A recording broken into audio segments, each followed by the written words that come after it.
It did the stream. We just started. Oh, I'm sorry. Yeah, I mean, we haven't even started. We're still starting soon. Yeah, we haven't even advertised Raid Shadow Legends yet. I'm stepping away. Yeah, there we go. The stream's back up. Let's get it. Or is it? Henshin Academy free. Unite up. Wait, are we? I guess this is season 3. Yeah, someone. I don't know. It's episode 3. Of our current season. Gotcha. Yeah. Season 972.3. Let's see if we. There is no data. Nope. Oh, that's a No, I'm supposed to see that part. But hey, what's good, man? What is good? Yeah. Hopefully it's live and I can hear everything. I can see everything. Okay. I can hear you. So. Alright, so Twitch doesn't like me. Let me just quit the app. Well, Twitch is amoral. It doesn't really like anyone or anything other than the almighty dollar. I was going to say something, but I decided not to. Glorious capitalism. Folded 10,000 times. Hey, yo. But yeah, what's up? What's going down? And welcome to Henshin Academy, episode 3. Unite up. Yeah. Because gotta play some, wonderful 101. Because Toku inspired. Woo! Yeah. By our very favorite Super Sentai. If you haven't watched our Ultraman Blazar review, you should. You can watch it on Twitch because I made sure to keep that up there. And if you want the link to the YouTube, I'll do that too. I'm gonna be honest. It was a pretty good show. I'd say, Yeah. What show? Oh, our Blazar review. That's what you're saying. It was almost good. Instead, it had to be great. So. It was almost good. The episodic nature of Ultraman never dies. They played to the show's strengths. I do believe there is plenty of room to do a more serialized, or what's the term? The continuous plot. I mean, we've done that well before. We can do it again. Mm-hmm. Nexus did it beautifully. So. I think serialized is just the word you were looking for. Very good. I'm glad I knew the word I was looking for and then had immense self-doubt and didn't believe myself. I should have listened to the soundtrack. Someone give the old man a hug. Someone hug the old man. Anyway, what's going on, you guys? How's it going? We got our jukebox here. He's got the news. And we got our old man, and he's got the grumpiness. He'll yell at a cloud that's shaped like Shocker. He also has a motorcycle, apparently, based on those sounds he just You gotta... Get off my lawn, I'm about to do some sick donuts.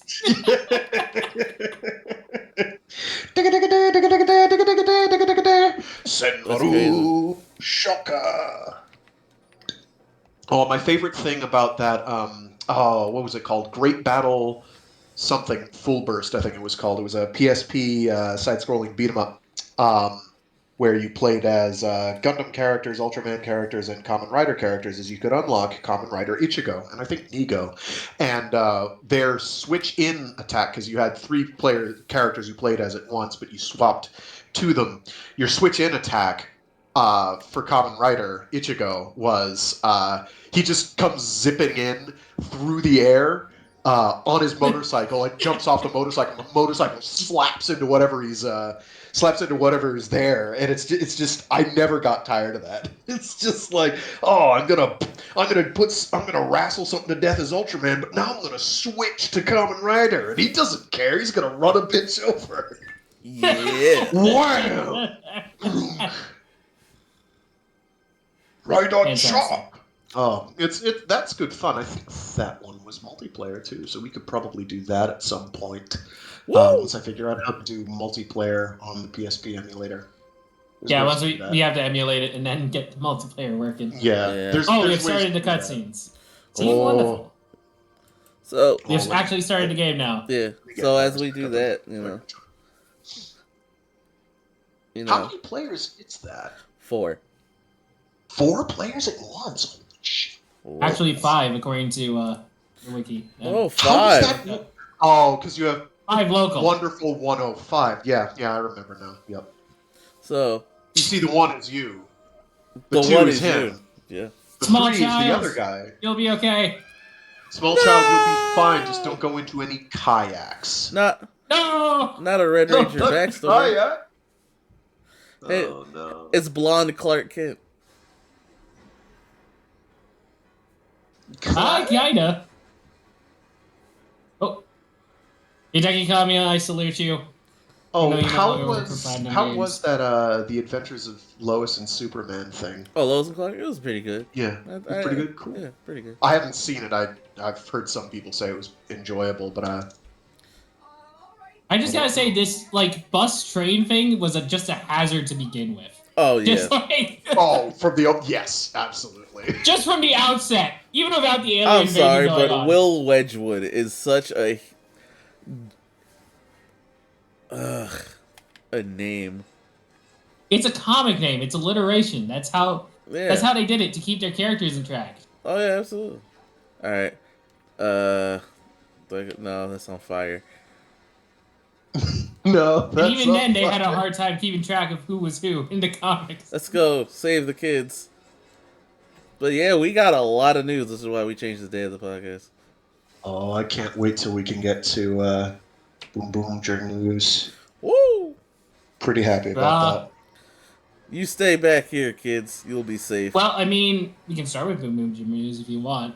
We did a lot of the Boom Boom coverage last week, so there isn't a whole lot extra, except we got the theme song. Oh, wait a sec, Frank. I have not tested that on stream yet.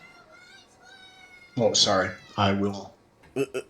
It's not letting... Oh, here we go. I can hit cancel. Never mind. I approve. I can't back up. Goodbye, children. I will be alone. I will face this threat myself. For I am... Isn't Beautiful Joe multiplayer? Yes. 2. We need to do that at some Beautiful point. Joe 2. Oh, Beautiful Joe 2 is so fucking good. Oh, and they have there is a multiplayer Beautiful Joe game. I think I downloaded that. Yeah, Red Hot Rumble, I think it's called. Yeah. Easter. Bro's got a video game hand. I just noticed the controller. I'd love a new or a re-release of Beautiful Joe at this point. I'd also like Project GG, but that ain't happening anytime soon. It's crazy how large this bus is. Probably ever on that one, unless Hideki Kamiya still wants to work on it with his own company. But and maybe or whatever he's gonna do. Maybe they collaborate with Platinum and they get it done. I don't know. Is it time?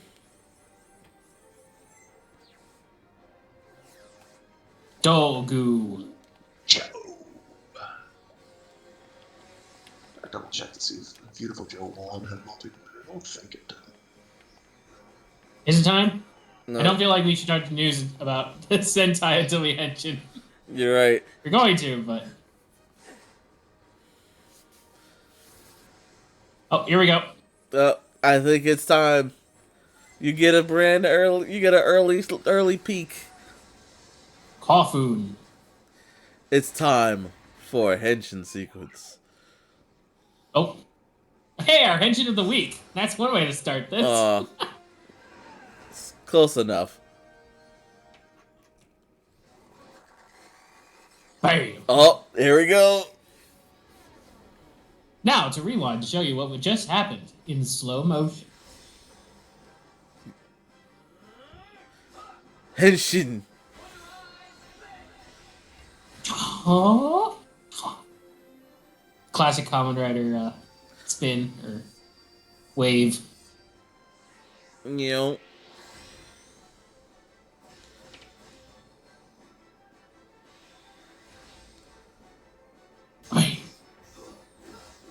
Okay. Wonder Eyes. Red. With the explosion. And they tell you how to do it.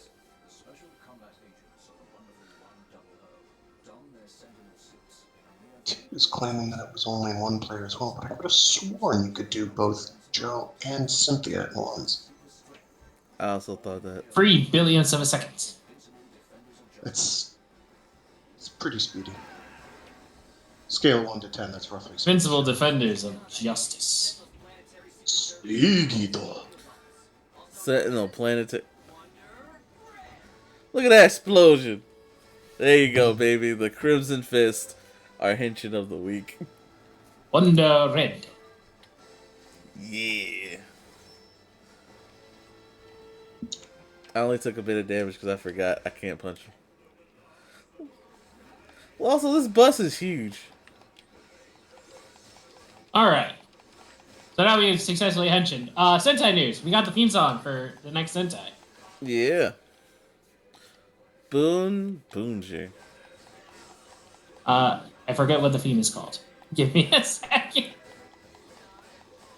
Probably Boonjir, no Uta or something. As is tradition. And here's our... Hey, you want to use this as our theme song for the week? Because we got the Wonderful 101 going crazy. Oh, yeah.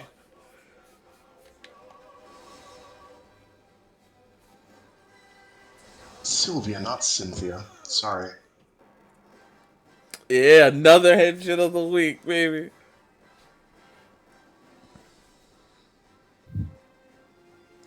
This goofball. We're gonna get a bunch of these. Yeah, apparently it was slated to have multiplayer with Joe and Sylvia, but they never did it. Wow. Dang. Fixed it in the second, which is really whack. I could have sworn it did, but I never played it with anyone, so there you lame go. Sauce. Anyway, we could trade off or something. That's cool. Games, both of them are good. All the rest, the Sentinels. all the rest of the Beautiful Joe games need not apply though. The fact that the fourth wall is being broken back now by Wonder Blue is crazy. He's getting antsy, just hanging there in space. Look at while this. The narrator goes on. Oh, wonderful ones. Also, god dang it, Roger Craig Smith, you're everywhere. He is honestly pretty prolific. He is around. I'm cool with it. But like, man, when I first heard him, I was like, huh? That's my boy. And he's pretty clumsy. Like the character he's playing is clumsy. Look at this. I gotta get back in the pose. I'm so sick. Elliot wonderful 100 or 100. Yeah, and then Red has to do this. The exposition dump. It's important. Otherwise, who will know? Unite hands. Somebody might have tuned in episode 10 and just doesn't know the background yet. This is true. Whoops.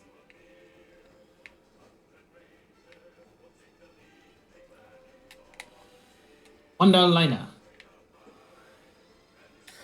I had it. Draw a circle, Echo. It's not that. I had it. There you go. It wasn't letting me. The mini games nope. sometimes kill me. Come on, there you go. Okay. Look at him struggling. Back in my day, we had to use the Wii U big friggin' controller thing. It was sort of a tablet. We had to actually draw shit. It kind of sucked. Unite Sword is going to be the easiest one to do. It's just a straight line. I don't think the opening has an official name yet. Or at least it wasn't revealed. It was just sung at the concert, at the stage show. But it never got a name. As far as I can tell, the name was never officially... I mean, you can guess based on the lyrics, but... Remastered. The Wonderful 101. Roger. Down. Yeah, the Boonjir OP is pretty great. Now, I don't know if Masaki Ando is going to actually sing it for the show. I'm assuming he will. Oh, yeah, he is. But he's singing it for the show. Guy is They like, announced that before he even showed up at the stage show. So man is 56 years old and he has pipes. indeed, Pipes still work. Get your batteries. good for him. Let's see. But what else we got? Okay, so we got the theme that The stage show? yes, it was debuted at the stage show. No, Speaking of which, the stage show actually happened. So yeah, got Shard and King Olger. with the early cameo of Boom Boomjer. It will be a while before we can watch that. But we did get the chance to watch the last year's stage show without subtitles, but... Oh, I mean, I put where to watch to download the stage show if you want it. Yeah, I know. That was what I was referring to. It was on YouTube for like 24 hours. I meant the more recent one. Oh, yeah. That too. But I think... But the newsworthy one is that they actually put it up on the site. Oh, yeah. At least for a little bit. It's still up? I don't know. I can't tell you. I didn't check. It looks like it's still up. If it is, that's dope. It's unlisted now, but Whack. I used the link from that's on the Discord and it's up. Oh, it's okay. unlisted. I get it now. Why can't we enjoy the stage show, Toei? I mean, we can. It's on YouTube. We need the link and hope that they. Fair enough. You're not supposed to know about the stage show. Like you're not supposed anymore. to know about Trinity. Oh, jeez. Toei, what are you guys doing? Come on, man. Alright. Oh, Supro. I don't know. To be fair, I'm a little upset with Supro now because I wanted to share the joy of Ultraman. And they're like, nah. Which Ultraman did you want to share? What? Blazar. The Last Blazar week. review. The They blocked us. Oh, they blocked us? Cool. Yeah. Because we showed a bit of the opening sequence. Nice. Classy. We just wanted, show people where to watch Blazar, but I guess, that's okay, Supro. You're still doing a good job. So, watch Blazar on YouTube. You'll know why I enjoyed it. There you go. Back to the news. Uh-oh. We're getting to the end of the bridge. Hold on. The action is escalating. There are kids playing in the park. They have no idea the terrors that are about to happen. Any of them in a kayak. That girl in the kayak died. Oh my god. Never. Unite, build! I love this fourth wall break. It's so silly. I feel like this is a euphemism for something, and I don't know what. Really?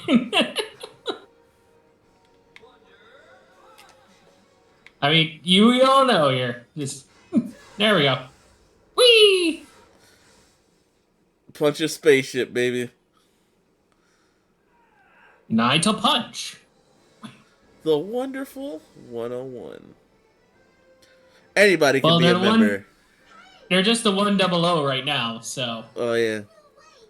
Anybody. They're not the be 101 till the very end. Isn't there an argument to be made? Well, okay. No, we're the one. Yeah, that as soon as you take control, they are now the wonderful 101. Yeah, that's why it's called the 101. We're the one. At the end, it becomes 102 because of somebody who decides to be a punk.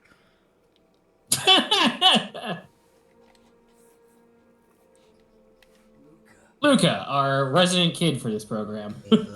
At least he's not annoying like the other kids who will be appearing. People on the other Discord, the Climax Fighters Discord, getting ready, and I think one of them is Blaze. Ready for what? Oh. Ready to do Climax Fighters. Oh. Virgin Victory. Interesting. Blaze always, every time we need Blaze, he's just gone. You see, he's like an inverse Ultraman, you could say. He doesn't wait for us to fail, he just doesn't show up. Like, the theory being... Bro said I'm free on Fridays. Okay, Blaze, I made it Friday. Why are you Maybe we need to get our elemental power rings together and summon someone. Alright, let our powers combine. Alright. Well, okay, who has what element, though? I have Earth because I'm black. Wow, okay. Okay. Somebody's gotta be... Look, alright. You could have been whatever element you wanted. Happy Black History Month, everybody. Yeah, let's go. Yay. We I'm sorry. It's like I'm like somebody's gonna make a crack about that we actually did. I'm like, oh no. As you know, as we kind of like go through our podcast for Black History Month, I will have some people come in and talk about some of the more, not necessarily popular, but like some of their favorite Black Rangers in PR. Awesome. I'm here for diversity. That'd be cool. So that'll probably happen starting next podcast. Yay. Okay. Anyway, back on track. So I could make that happen now, actually. Echo is Earth. All right. I mean, I'll do it next week. I don't want to get into any fights with anyone, so I'm not going to take one. I'll wait. Fire. I'll wait. Because, like, I'll be hard if I have to, but I don't feel like I have the fire, but alright. I'm not blonde. Fine. And I don't play football. I don't know. Did he play football? Take heart. Unless you want to be the Russian. No. Blaze is hard. He's also Captain Planet, but he's hard. Blaze is hard. Ignore us. But yeah. I'll take fire. I like fire. So. Team.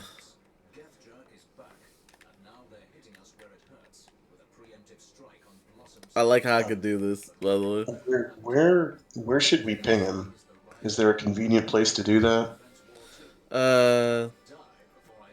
Ping him in general, I don't care.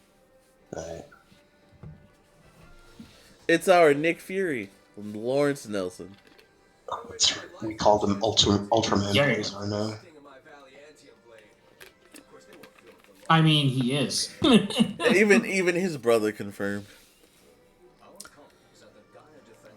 They even visited Blaze's home in one time.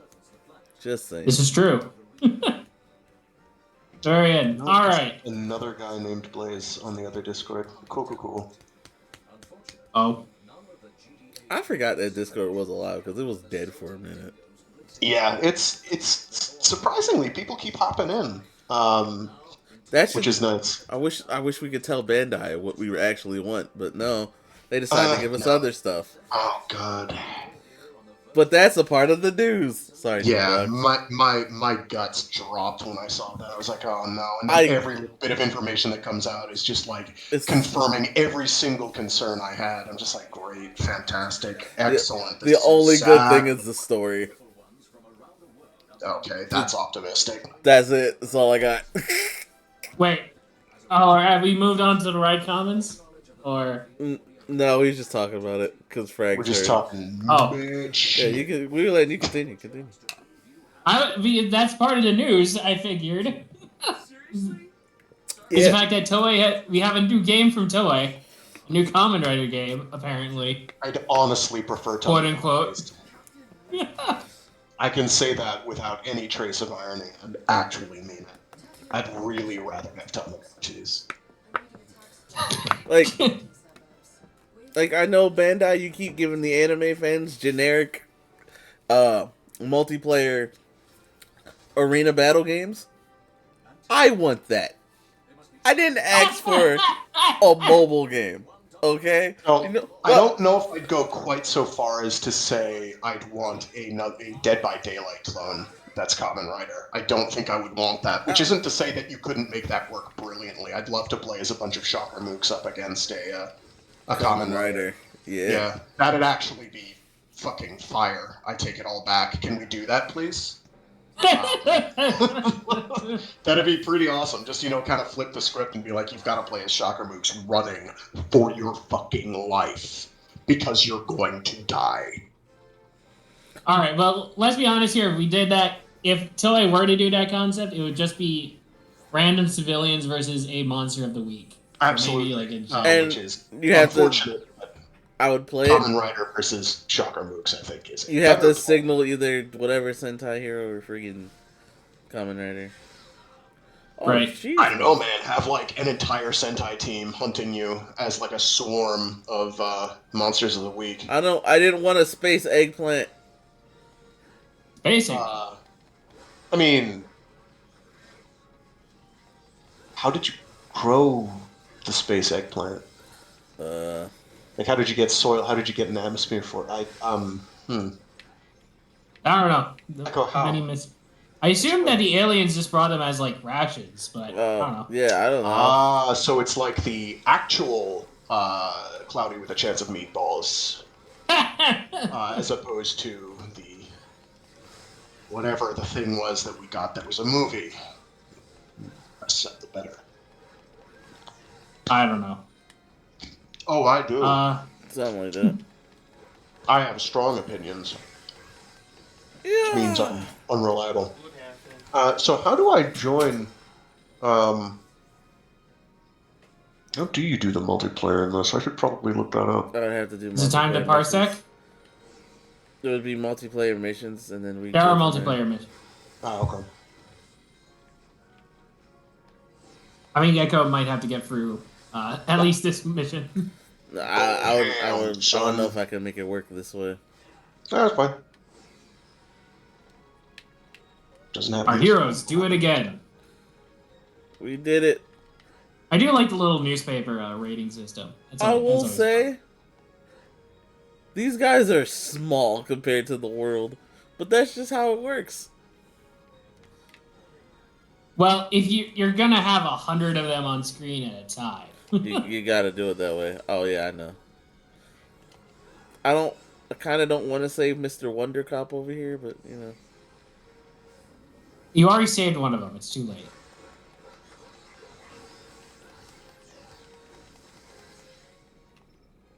Small, all right. Cake.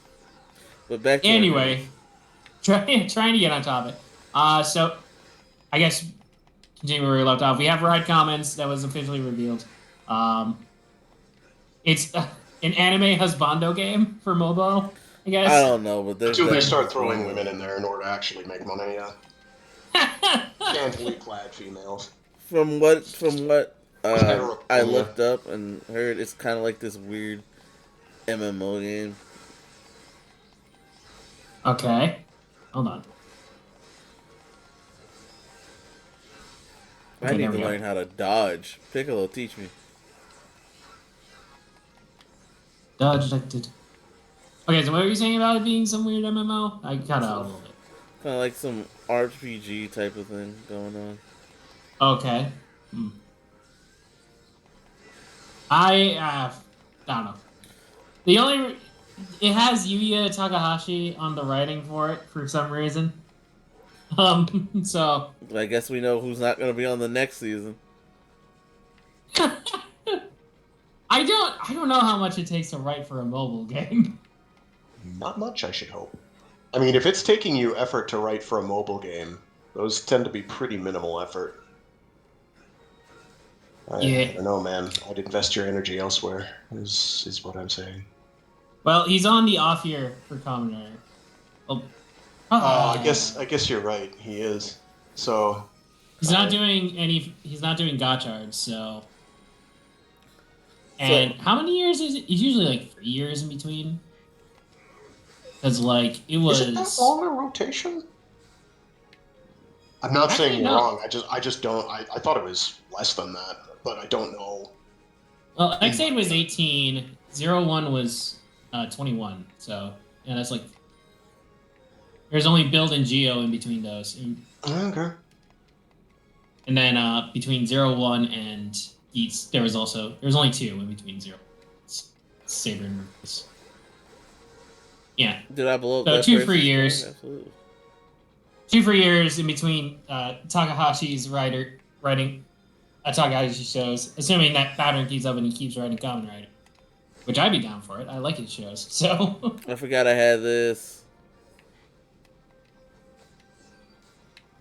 oh, the Wonder Hang Glider, right? Wonder Glider.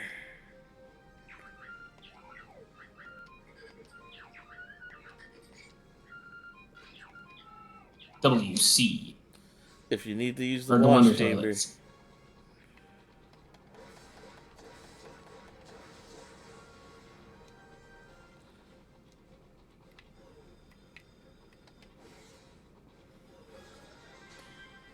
Everybody in? Oh, you missed. There we go. I just kind of find it hilarious that we just stuffing people into a toilet. Listen. It's something we have to do sometimes.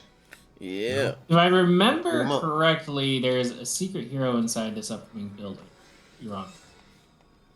Oh, interesting. Did they come out with a Wonderful 101 prequel? That I'm aware of? I don't remember hearing. Because there's something called Buy the Wonderful One After School Hero.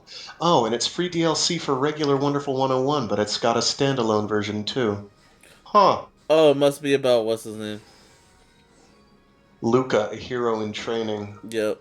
Hoping to one day be a full member of the Wonderful 100. Luca spends his days in special training drills after school as he aims to complete the Sentinels training program.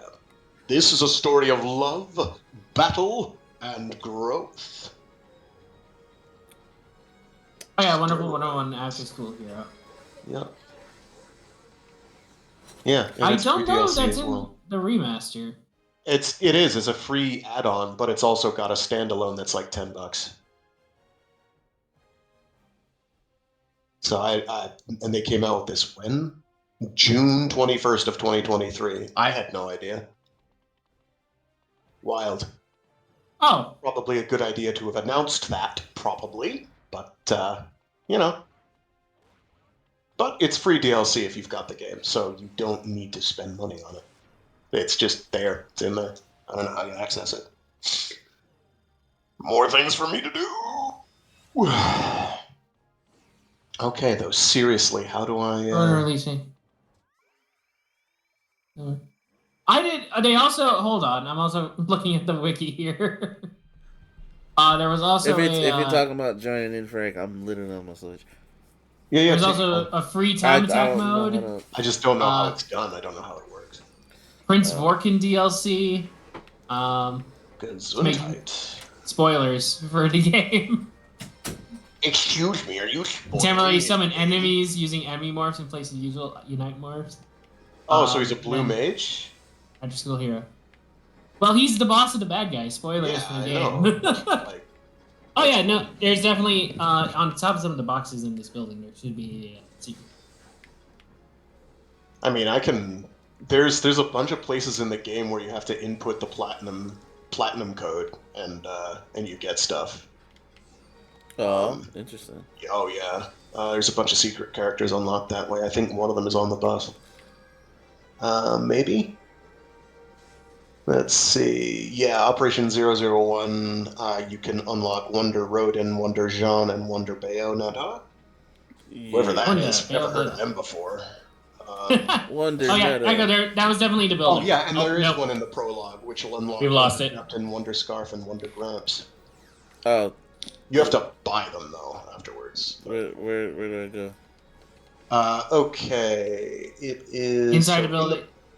Yeah. I believe it's up on top of those, I'm gonna just copy the page URL and shoot it your way real quick. Yeah, there... I think I saw it. It's, it looks like it's, oh, you have to go through inside of a warehouse. Yeah, we're in the warehouse right now, in the game. So what you have to do is you need to do, the Down, up, down, left, right, Y, A, X, B, all while holding right trigger.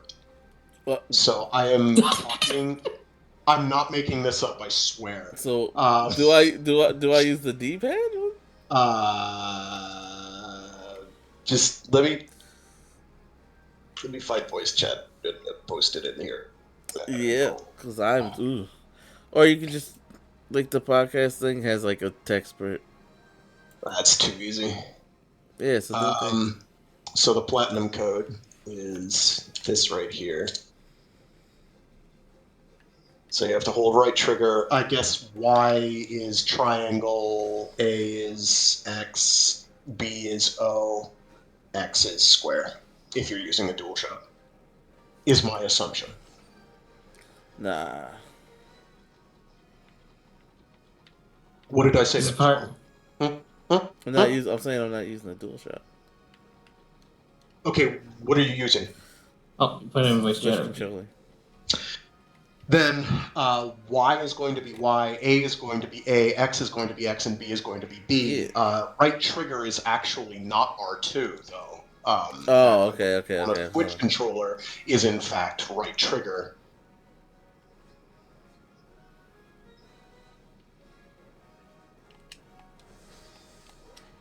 So yeah, it's got an image. It's the second. It's like the third image down. I think is the one.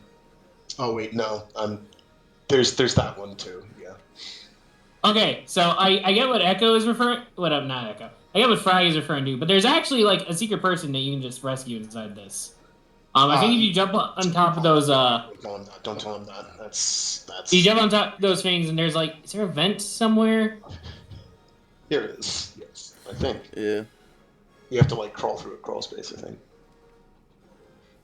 Come on, Echo. I believe in you. Or can you not get up there? It's a different building. Maybe a different one. Here, hold on. Don't leave that yet. Let me just... Here. Woo! Anyway, we do have more news to get to, but we're just... It's Wonderful 101. Play this game if you haven't already. It's remastered. It's out. It's good fun. It's kind of dumb, but in the best possible way. Like dumb tokusatsu fun. It enjoys itself. It knows what it is, and it is an enjoyable experience. It is kind of gimmicky, and I can understand why people might not like that, but... They're a minor. I enjoy it. Yeah. In all its weird oddness.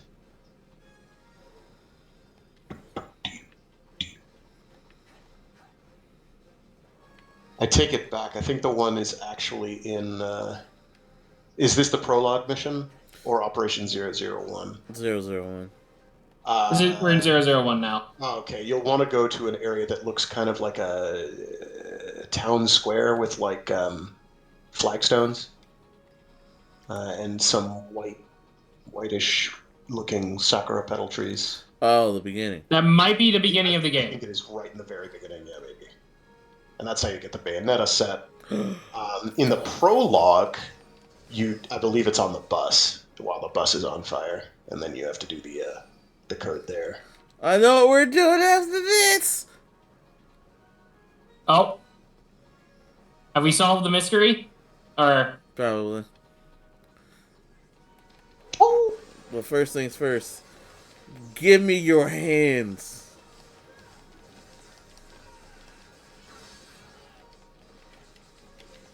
Yes. Everybody's down. Everybody's down. Everybody's down. Ew. And my axe.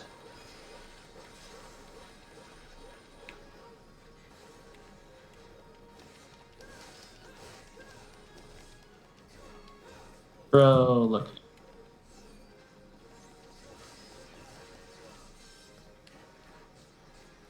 If ever there was a Platinum game that deserved a re-release, it was this one. Oh, absolutely. Yeah, because it was on the freaking Wii U, and nobody played it. It's a criminal that it didn't get more exposure. I say the same thing about Xenoblade Chronicles X. Yeah. Oh god, I am so bad. Yeah, one of the things that throws me about this game compared to other Platinum titles is the heightened. Did we get Wonder Painter, or did we pass that? Past it. Probably. Dang. You know what? Dang, we did. Giant freaking sword. It's a symbol of the patriarchy, Echo. It's very phallic. Then comes the giant fist. Here comes the giant fist. I cast first.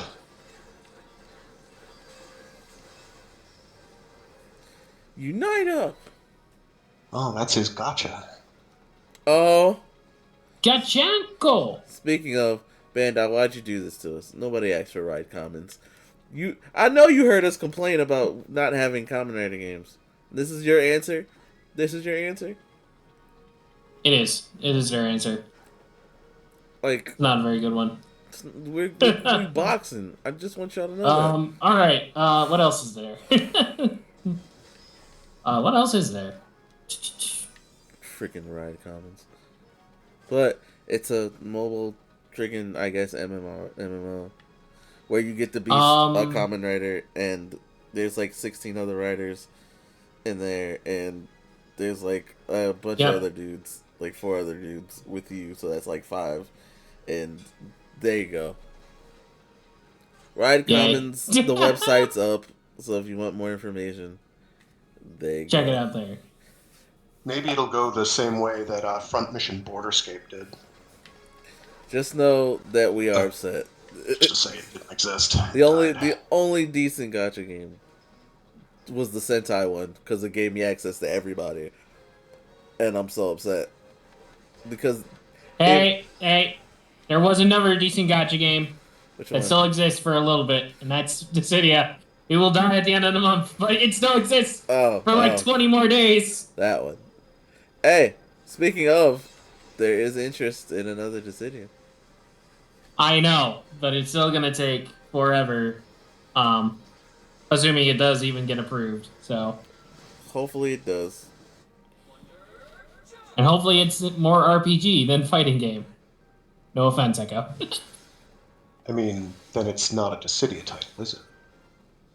I think they mean more of the original than whatever we got at NT. The originals were a lot more RPG than fighting game. They were still fighting game, but I agree with that analysis, to be honest, having played the absolute bejesus out of Duodecim, but okay. Duodecim was fire. I also played the bejesus out of Duodecim. I'll admit that the new one, I say new, it's like 10 years old now, has like no RPG aspects. So yeah, this is true. Having the most bare bones imaginable RPG experience, you mean has more, then technically that is a correct statement. But they really didn't have much depth. It was like equip 3 things and call it a day. And they changed your stats a bit. Is this the one with the beam? Is what the one with the beam? No, it's the one with the cannon. Oh. I see. We found. I would personally argue that. Like you could level stuff up, but it didn't really seem to make much of a difference. Like particularly for the multiplayer portion, it was kind of. They had a bunch of balancing things in place to keep that from being all that busted. But yeah, but I only ever play it single player, so. Basically, Team Ninja. But they're like, cool, but you had all the customizable moves, and you had all the customizable skills, like the extra jumps, extra speed, a whole bunch of other stuff that I can't remember right now because it's been a while since I played. I'm getting cooked. There is the fact you could go to like the 1% health build or whatever it was called, and blast things with that. That was a thing you could do. I am getting cooked. Try not to get cooked, Echo. Echo, if you get cooked, don't forget to like braise your sides and Hey, I know how to season. Good. Okay. I figured you did. I just I've forgotten before, and I trust no one. Least of all myself. Oh my gosh, dude! Isn't there like a way you're supposed to take these guys out? Yeah, I thought can. you're There's supposed to use the shield to block Yeah, them. but I don't have that yet. Protect out that. Oh, he dies in the speedo. Don't Isn't worry. this where Did you learn the shield at this point? I don't know. I thought the shield. I thought or the blocking return mechanic more or less started with fairly early. I thought, but Yeah, it's been a while. Might as well check it out. The majority of my experience in Duodecim was multiplayer, playing a shit ton of multiplayer, and there was a lot of stuff. Okay. That you weren't allowed to use because. I see where our different experiences come into play in this. I did play the single player portion to completion, but then all the multiplayer happens. It's like. Did you kill Feral Chaos? Probably. I don't know. It's been decades, so you tell me. I don't remember. I'll have to boot up my PSP and find out. I'll have to charge it. Because there's like the entire like post game stuff. Oh yeah. That post game stuff was ooh. It was. And there's a lot of it. Yeah, it hurts. It's all the game. Why couldn't this have been the laser? The Duodecim was rad, and I would love an actual sequel to Duodecim as opposed to whatever the PS4, PS, yeah, PC version was. It just not. Like, it was fine, I guess, but like it's fine for an arena fighter, but like it doesn't live up to NT. I mean, not NT. The thing that upsets me most about it is the maps in the new ones suck. They're just none of them are interesting. They're all so flat. Whereas in Duodecim, it's like you've got dumb stuff where you've got to be like upside down fighting people. It's so good. The maps are so the chase mechanics. Yeah. There's the chase mechanics. There's like crystal palaces. There's bouncing off of meteoroid rocks and crap. It's great. The maps are.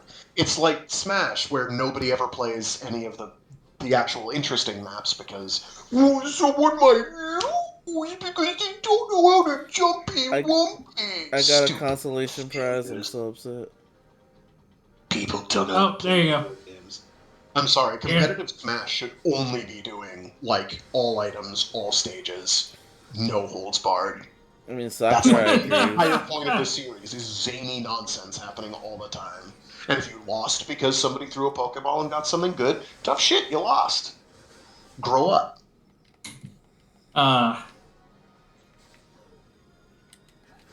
Alright, so enough gushing about the older Dissidia games. I could do that literally forever. All day, yes. Pretty easy to do. They're quite good. Jekt was filthy. Jekt was gross. Lightning kicked my butt every day of the week.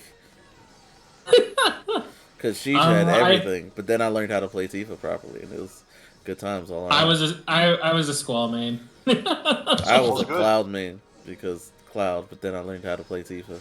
Then I learned Tidus and Yuna. Well, and then I was like, okay. And then I just started playing Jekt, though, because if you can't beat them, you have to join them. So, in my heart of hearts, I was Onion Knight. All the time. But Jekt is just gross, because he just doesn't care. Like, you just throw stuff at him, he's like, nah, it bounces off, I don't care. Once you figure out his, like, infinite combo gimmick or whatever it is, it's just... Yeah. It's just insane. Theoretically, what you can pull off of Jekt. Theoretically, X-Death was like a hard counter, but good luck with any of that. X-Death was a hard counter because all he had was counters. Yes. That's all. That was his entire gimmick. Yeah, and it just countering. It just didn't work all that well. Remember when they added Gilgamesh? I do. Gilgamesh was fun. Cool. So was what's her face from 8? The villainess from 8, whose name I can't remember. Ultimecia. She was pretty cool too. I liked the ranged characters; they were pretty fun. Oh, okay. So I definitely got a bully frag. Yeah, I mean, go for it. That's why I had to start playing Jekt, because if you can't, you join them, because Jekt does not care. Okay, look, I love Laguna as much as the next guy. I kind of want a Rinoa though, so that's why I was happy. That's the one thing I like about NC is that they gave me a chance to play Rinoa. But yeah. I'm a big 8 fan. I'm sorry. Eight's cool. Eight's cool. Eight's cool. Eight's weird. I didn't like it at the time, but I came to appreciate it years later after, 13 came out probably, and I was doing a replay and was like, 8 wasn't that bad. It could have just been a giant fucking corridor the entire time for 24 hours. That could have been rough. I wonder if any other game did that. We're just going through all the Final Fantasies now. Yeah, pretty much. We're basically there. Last week I already harped on how Sid in Final Fantasy Tactics is the best Sid. 16 Sid exists. I'm sure he does. He didn't exist for a long time, okay? He's he just exists now, damn it. Right? Just a baby. I mean, 16 Sid is a Thunder God in and of himself, just like Thunder God Sid from Tactics. See, so. He's a reference to Tactics. I'm so upset that you just proved in a lot of ways, yeah. You helped this point. I'm so upset. Let's get back to the news. I don't want to talk about this no more. What news do we have left? I don't remember now. No, too bad. We're sticking on Final Fantasy. Because Final Fantasy VII got the last trailer. No trailer. It did. And a direct. It did. And my god. And a demo. And holy shit. Holy shit. I can't wait. The demo. There's a piano. There's a piano. People are already making actual songs with that piano. I know. As long as somebody does the Max Payne 2 theme, and then we can make that happen. And look, it's not your standard video game piano. We've had those all the time. No, you can play chords with this. Chords. How does that work? Does each button? How do you shift over with the controller? How does that work? Get them wonderful one-on-one game. Okay, so you have your two sticks are. So with your left hand, you can switch between playing single notes, or you can switch between chords. Okay. And you can also switch. Chords. Okay. Yeah, Can you choose what notes you're playing in the chord? Yes. Well, you can choose which chords you play. So that's close. It's better than average for sure. Yeah, and you can choose different octaves, so you can move your hands up and down the keyboard. How does that work? How do you do that? It just wise. I think it's just like the I haven't played the demo yet. I'm sorry. I'm trying to save myself. I've been saving myself. Hold on. No, that's fine. I would be interested in knowing, because doing stuff like that mechanically. I know there's a thing with the D-pad.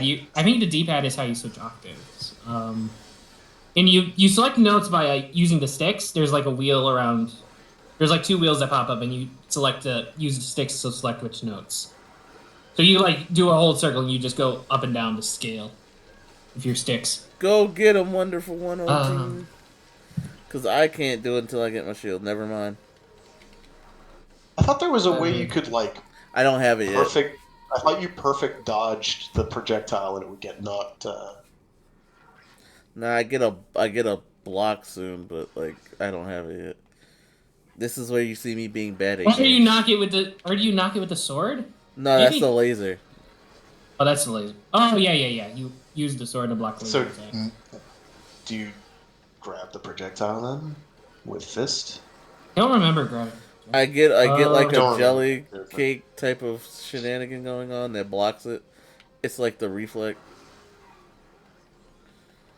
Yeah, look, you don't know how to build a tent to heal, you silly. Jump him! I'm so sick of this thing. Die. Got me looking out. Okay, I'm just going to... Rather than try to explain, I'm just going to screenshot.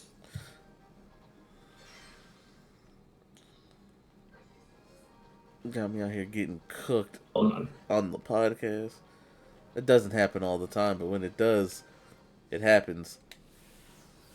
I don't always get cooked on the podcast, but when I do, I get cooked. Yep. Oh, there it is. Wonder. Hey, look, I'm about to fail this psych. I lied. Hey, nice. I think you press B to jump, actually. You know, I should do one of those fails eventually. Don't. Okay. You're better than this, I believe. It's funny. I mean, it can be. It can also be kind of like, oh, wow, look at this person who's trying to be an attention whore. Okay, Oh my putting this god, look at in. me, I'm bad. Shut up. There's the controls for the piano, Frag. In Rebirth. It's in the podcast chat. Oh, I see. You put it where I can't find it. Got it. Oh, there we go. Oh, you're supposed to be playing it with those newfangled controllers. I see how it is. What did you think I was referring to? Like an actual DualShock controller, not one of the new ones that has like a flower opening made of buttons. No, this is on that. This is on a normal DualShock. Let's see. You just use the sticks to point at what note you want to play. And they change the chord types, then... Oh, good, they've got monotones, semitones, and minor key. Nice! I couldn't do it on a controller. I can't really play piano to begin with, but, you know, I can plink given time. I'm terribly out of practice. I took some piano lessons way back in the day. Same.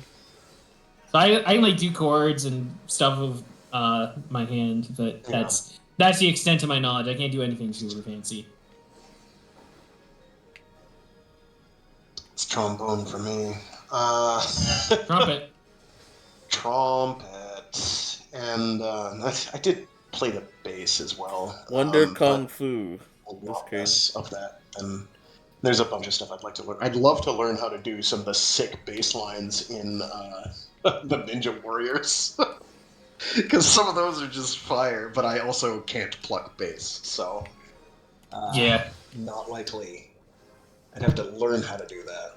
No, that's pretty wild. Oh my god. It's nice that they made an entire piano simulator, but, like, maybe no actual game.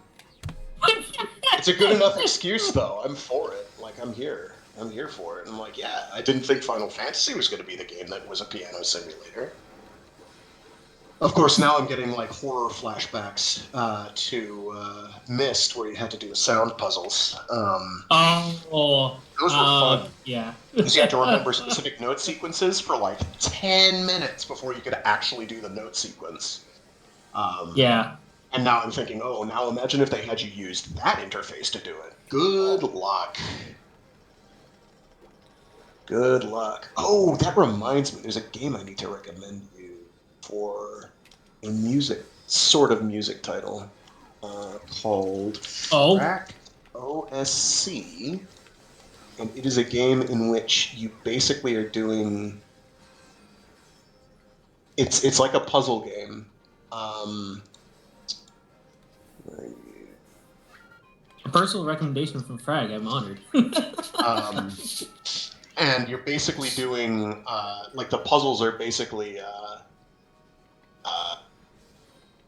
like, electric mixboard, soundboard puzzles. And it's got a built-in soundboard, or electronic mixing deck, basically, baked into the game. Okay. Ooh, Portal. It's pretty interesting. Also very brightly colored. But yeah, you go around solving puzzles, and it's pretty neat. Nice. And they're all like sound puzzles. It's very cool. All right, I'll check that out. That too, but might not be your bag per se. But I figured, oh, that's right. He likes music things. Might throw that his way. I'll check it out if I get the time. If I have time this weekend. No. But, all right. Anyway, so Rebirth came out. We talked about that. Other gaming things. Brad, tell me about this fighting crab game. So Crab Fight 2, baby! Crab Fight. So the first Fight Crab. Hard left into a different topic. It's honestly, I mean, it's pretty much all about... I'm doing the best news for last. I've been waiting. It's all about optimizing your evolutionary path, which is, in the end of the day, all things become crab, including fighting games. Basically, you control crabs, and you hold fight, things, and you fight. And it is zany and dumb. It and is not my perfect. favorite crustacean combat title.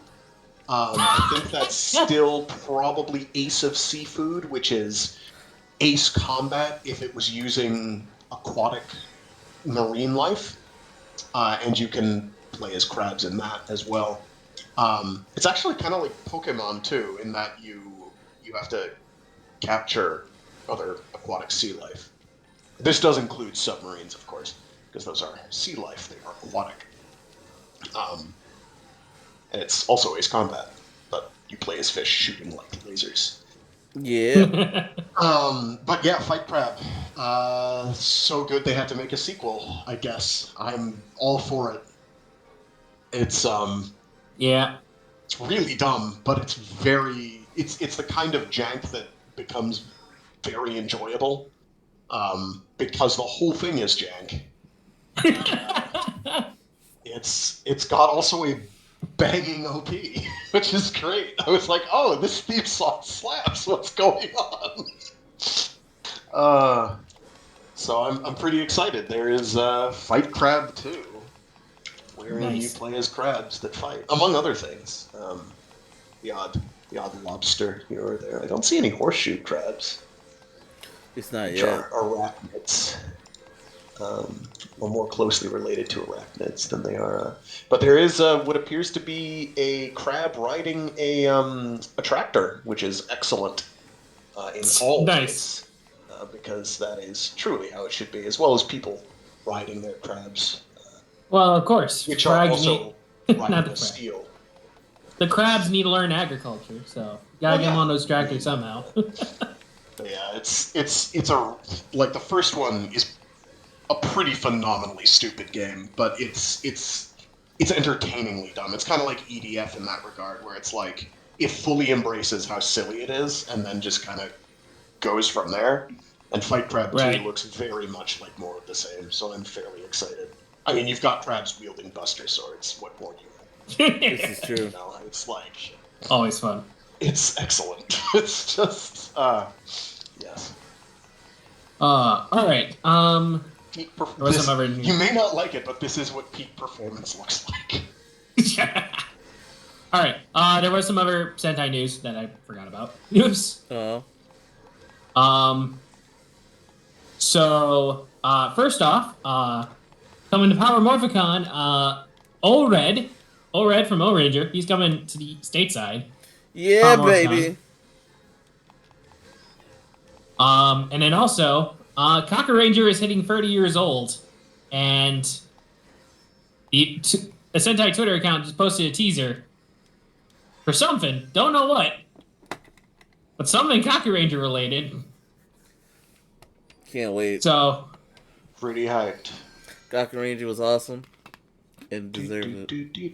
We'll find out in 9 days, I guess. Oh yeah, 'cause it's on the 14th. I'm sure. Echo, it is the 9th right now. Oh god, I forgot what day it was. See, I'm used to doing this on a Sunday, okay? The news is on the 18th. Listen, I forgot. Because we It's used fine. to do this on a Sunday. Also, I know. you're around Blaze with frequency, and you all know what he does to your concept of linear space-time. This is true. It rubs off eventually, and you just get This is confused. true. In non-Toku related things, I'll take it from here. Oh. I'm lying. Okay. Echo? I was lying. Oh, never mind. You should have become a tiger instead. Accidentally fell in the water. I think we talked about this since the last. Did we have a podcast since this came out? Yeah, the Blazer thing.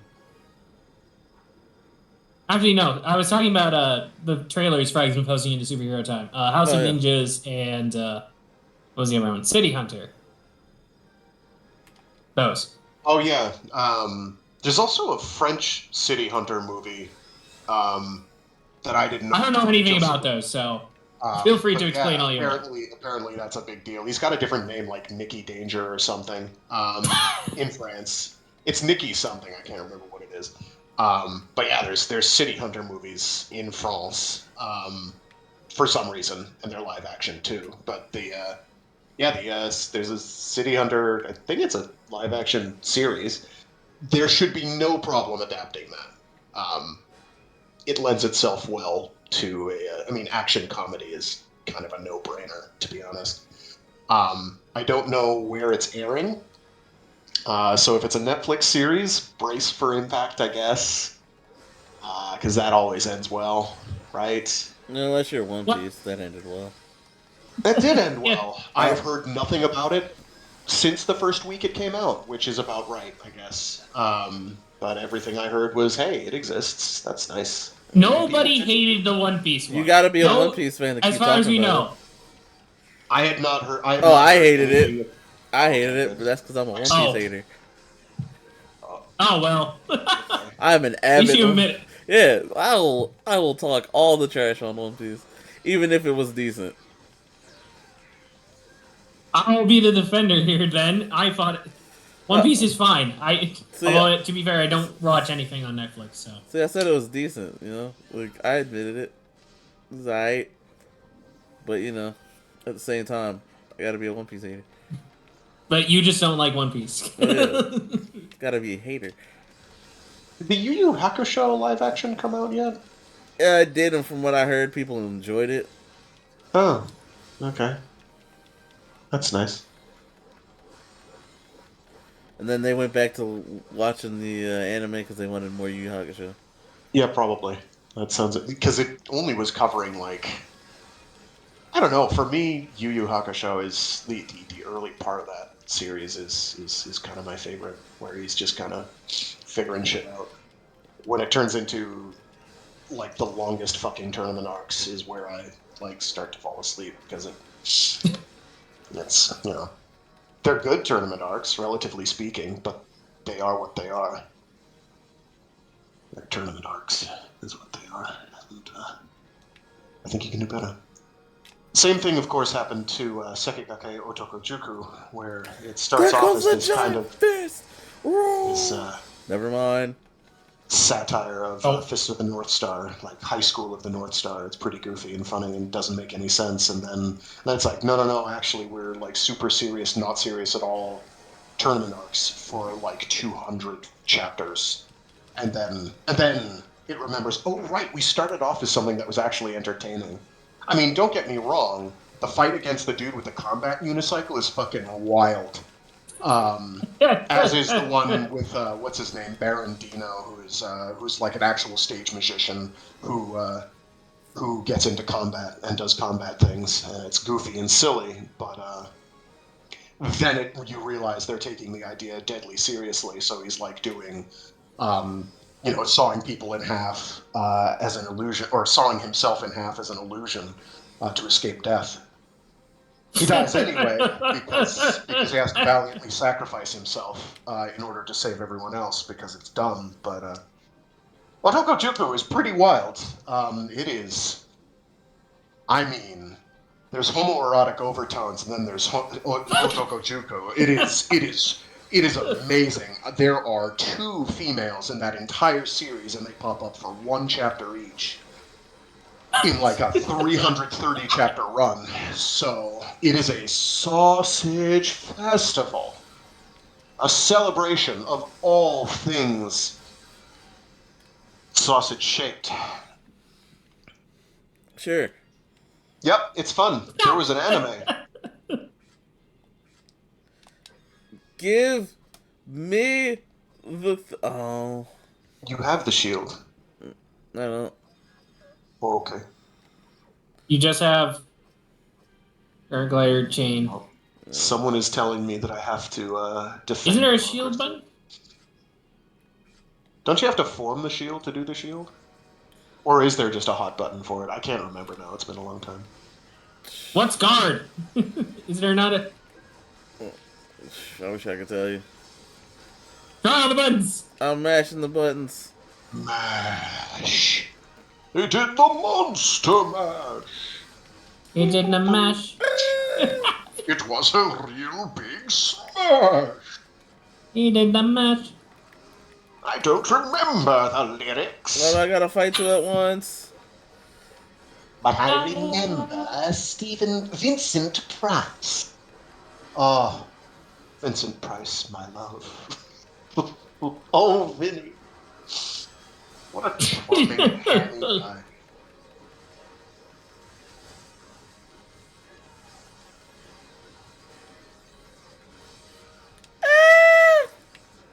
Oh, yeah, someone is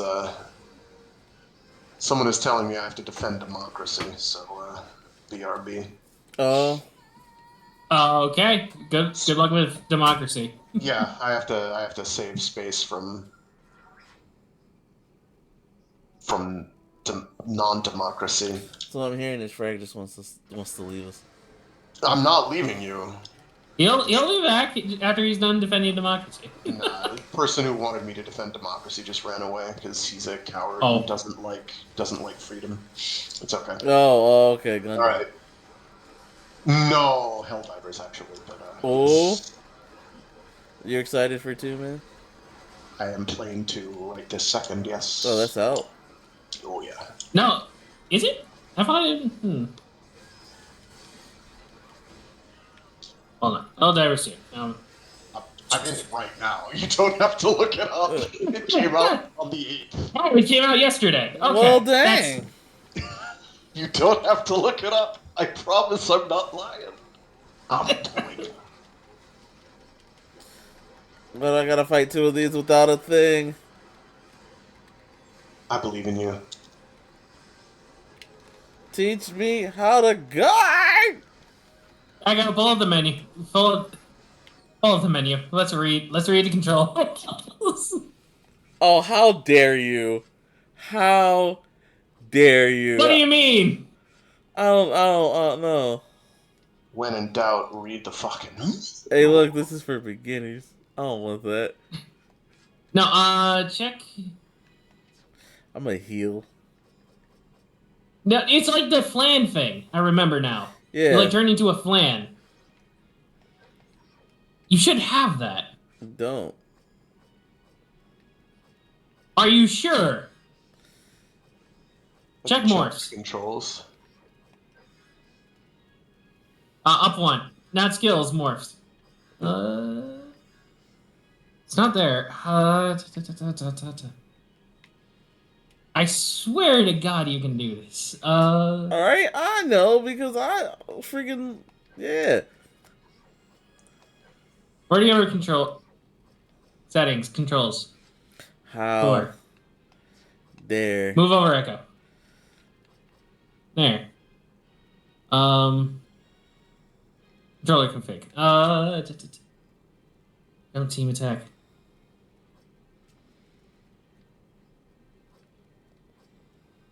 One of these buttons is the fucking guard. One of these things is not like the other. Go back down to controller config. Oh.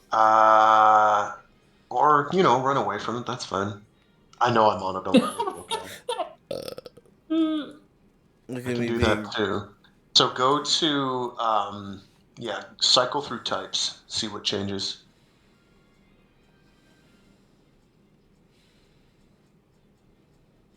It just changes the places for the team. Yeah, well, sometimes they add controls because you're not playing on a PC. Or not playing on a keyboard. Yeah, see? Yeah, see? Reverse. Cycle them. Reverse. Yeah. Reverse. Alright. I'll just go screw it. Oh, that's how I do that. Okay. We're gonna die. Wait, did we figure it out? No, I'm just gonna die. Oh. Have you tried casting shield? Did you try the shoulder buttons? Yes. Why you throw 2 at me? Now y'all making me look like some butt. Hold on. Is my version of the game done downloading yet?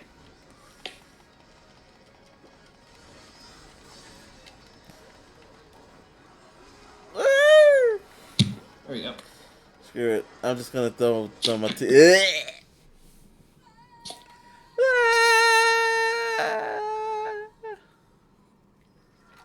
Anyway, what else we got for news? So we can move on. I don't know if we have any other news. I think we got everything at this point. All right. It took a while because we kept getting distracted, but I think we're through everything now. All right. So then we got the tiny little bit. I'm just gonna ignore the Disney stuff because I want to. Oh, the Disney Driver that came out. Well, yeah, that came out. That's just hilarious. You too could be a also, Disney I guess writer. in the swag. I guess also in the swag thing, we're getting more build stuff. Yeah, more build Grease. releases. Break the shield, team. Clank would like this because it's Grease. It is the best moment in the show. So, okay, do I still have my save data? That Knuckles should have went to Cross, but it's fine. Speaking of Knuckles, I was getting there. That's what it was. Yeah. That was the transition. Echo, I approve. Also, for you TMNT people, Fortnite. Okay, Echo, I have the game up, so let me see here. They got me feeling dumb. Attack! Attack!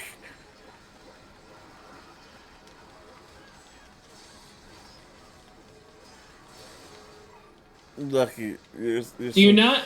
Okay, it's called Unite Guts. Are you sure you don't have that yet? It's apparently ZL. Yeah, I don't.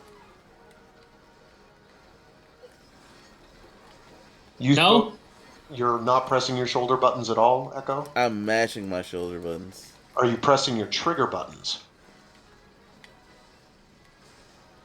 Yes.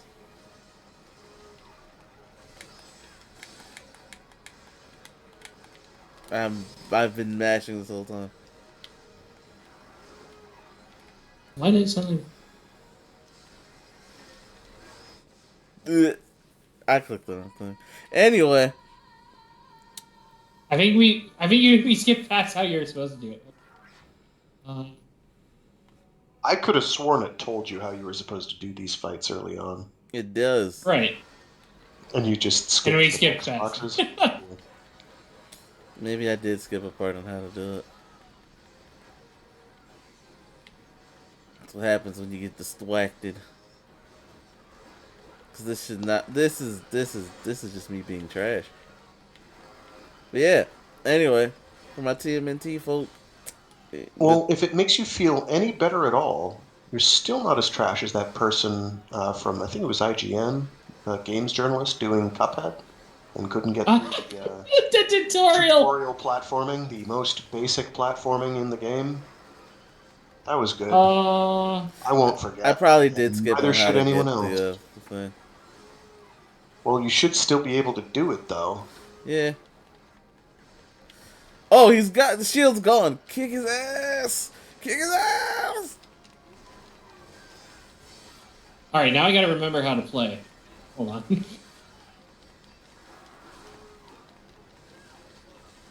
think we're all booting it up now. just to see if we're losing our minds. I swear this is not me being bad at the game. I promise. I mean, it's okay if it is. Jesus, I'm starting over. That's too many. Y'all can't have me looking like that. No. Anyway, I will there will be a serious playthrough of this game pretty soon. This is just for funsies. Hopefully. I just gotta remember to do it after work because I usually get tired. Yeah, I understand that. Hey, there's sword. Get.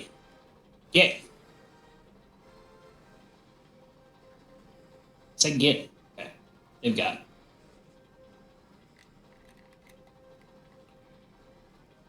Oh, never mind. There's one. I had this. Let me just leave the mission.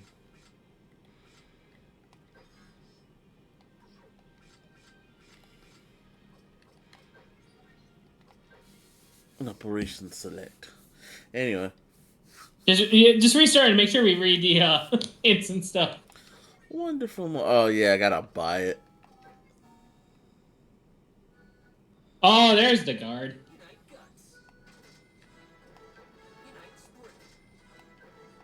But there's got to be a way you can do it without the guard. Nope. Well, that's why guard costs nothing. It costs 10 points because you're supposed to get it. It's your tutorial to go into the buy menu. Yeah, it all makes sense now. Beautiful Joe did some stuff like that. And then it actually locked obscenely useful things like Ukemi behind pretty high costs. It's like, oh, I can just avoid damage completely now? Cool. Even if I get hit, I can just recover and then do like a counterattack? Seems like the sort of thing I should maybe have already had. Thanks. It'd be like that. Alright, so now we have our morphs. Alright, yeah. Alright, we have guard. We have we are now prepared. Yeah, let's kick some faces. There's my dodge button, by the way, the spring. I remember. So anyway, skipping all the Disney stuff. I'm skipping all the Disney Fortnite stuff. That ain't happening for years. Oh, right. That's what you were referring to. No, I was just going to say the TMNT are in Fortnite. So TMNT fans, go out there and shoot the Shredder. Shoot him in the face. Until Disney kicks him out. Yeah. But now, this is my favorite announcement. We'll skip this. My favorite announcement, Sonic 3 and Knuckles this year. This is the best thing ever. Best thing ever. But are they doing Sonic 3 and Knuckles? Yes. No, they're not. But Sonic 3 and Knuckles are hitting this year. With Knuckles hitting pretty soon, actually. I believe April 26th. Yeah, April 26th. And then we have, in December, the Sonic 3 movie. With Shadow. With Shadow. we have like cast announcements of characters going to be in the game. We have Maria cast, so yeah, she's going to get shot. And like the way the fans have been like memeing about it is hilarious. Because we're just waiting for her to get shot. Sorry, Maria. I mean, we already know what happens. She's got to get shot. Otherwise, Shadow's not going to be emo. Well, what if that's their bold plan, is make Shadow not emo? Then you can't have non-emo Shadow. Is there a reason why not? Yes. The reason is me. Oh. Yeah, it's like there's a sword. I forgot bro was following me that whole time. I thought he was on the team. Oh, ow. We're all playing it. Been so long. So, yeah, Sonic 3 Knuckles this year is great. Crush 40 is a part of it. Well, not necessarily a part of it. But Live and Learn will be in there. Live and Learn. They've already confirmed the soundtrack. Live and Learn is going to be a part of it. You heard it in the Sonic 3 teaser trailer. And then they asked John. I forgot his last name. It's hard to pronounce for me. But they did ask him, and he's like, "Oh yeah, there's only so much he can say, but Live and Learn is there." Hanging on the edge of tomorrow. Also, Jim Carrey's coming back as Robotnik, so I saw that. I guess that was one of the scripts that he was like, "Yeah, I'll do it," or they paid him a bunch of money. What did he say? He said something like the scripts have to be inked in gold for him to come back. Whatever that means. It has to be really good. Or, they pay him or inked in gold. We're paying a lot of money.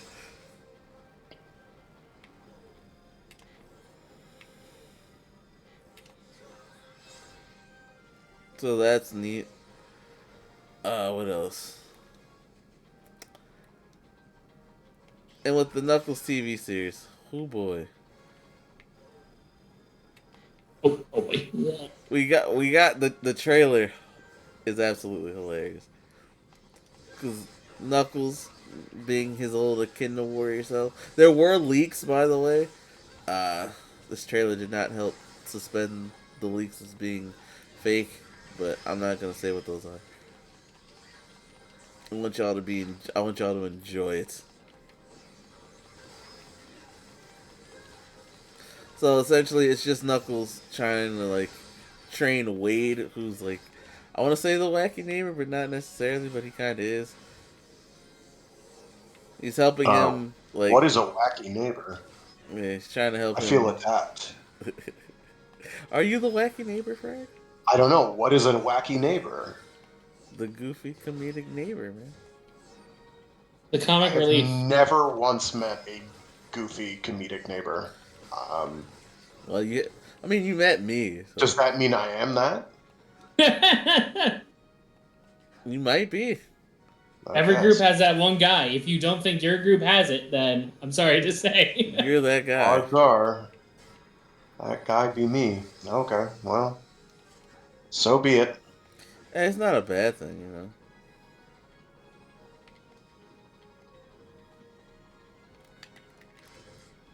I'm just straight up going to play the game. All right, that's fine. I'm in a ball now. Whee!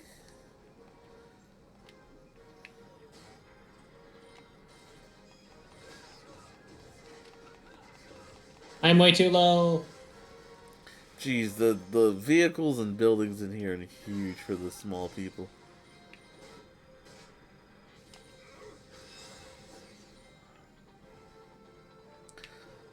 So yeah, Knuckles is training Wade in the ways of an Echidna warrior. Because, you know, he's got to find his place. But in the trailer, we see... So what's in the trailer that I can tell you? Knuckles got Fire Fist. There's, apparently lackeys. Oh, he plays the Fire Fist archetype in Yu-Gi-Oh? I mean, I guess that makes sense. God damn it. Sorry, I have Yu-Gi-Oh on the brain right now. Even though I'm playing 101. So yeah, we do get Knuckles does get Fire Fist. We see Pachacamic, who's an ancestor of Knuckles. He's at a bowling alley. Also, he works at a bowling alley, so I'm trying to figure out how that happened. Also, people who used to work for Robotnik are like trying to capture Knuckles for something. And I'm just like, okay, I guess. They're just there to be jobbers. Also, Kid Cudi is there to be a jobber. But, you know, I'm here for it. They even do the reference to his line in the second Sonic movie with the whole, do I look like I need your power type of thing. It's pretty neat. Alright.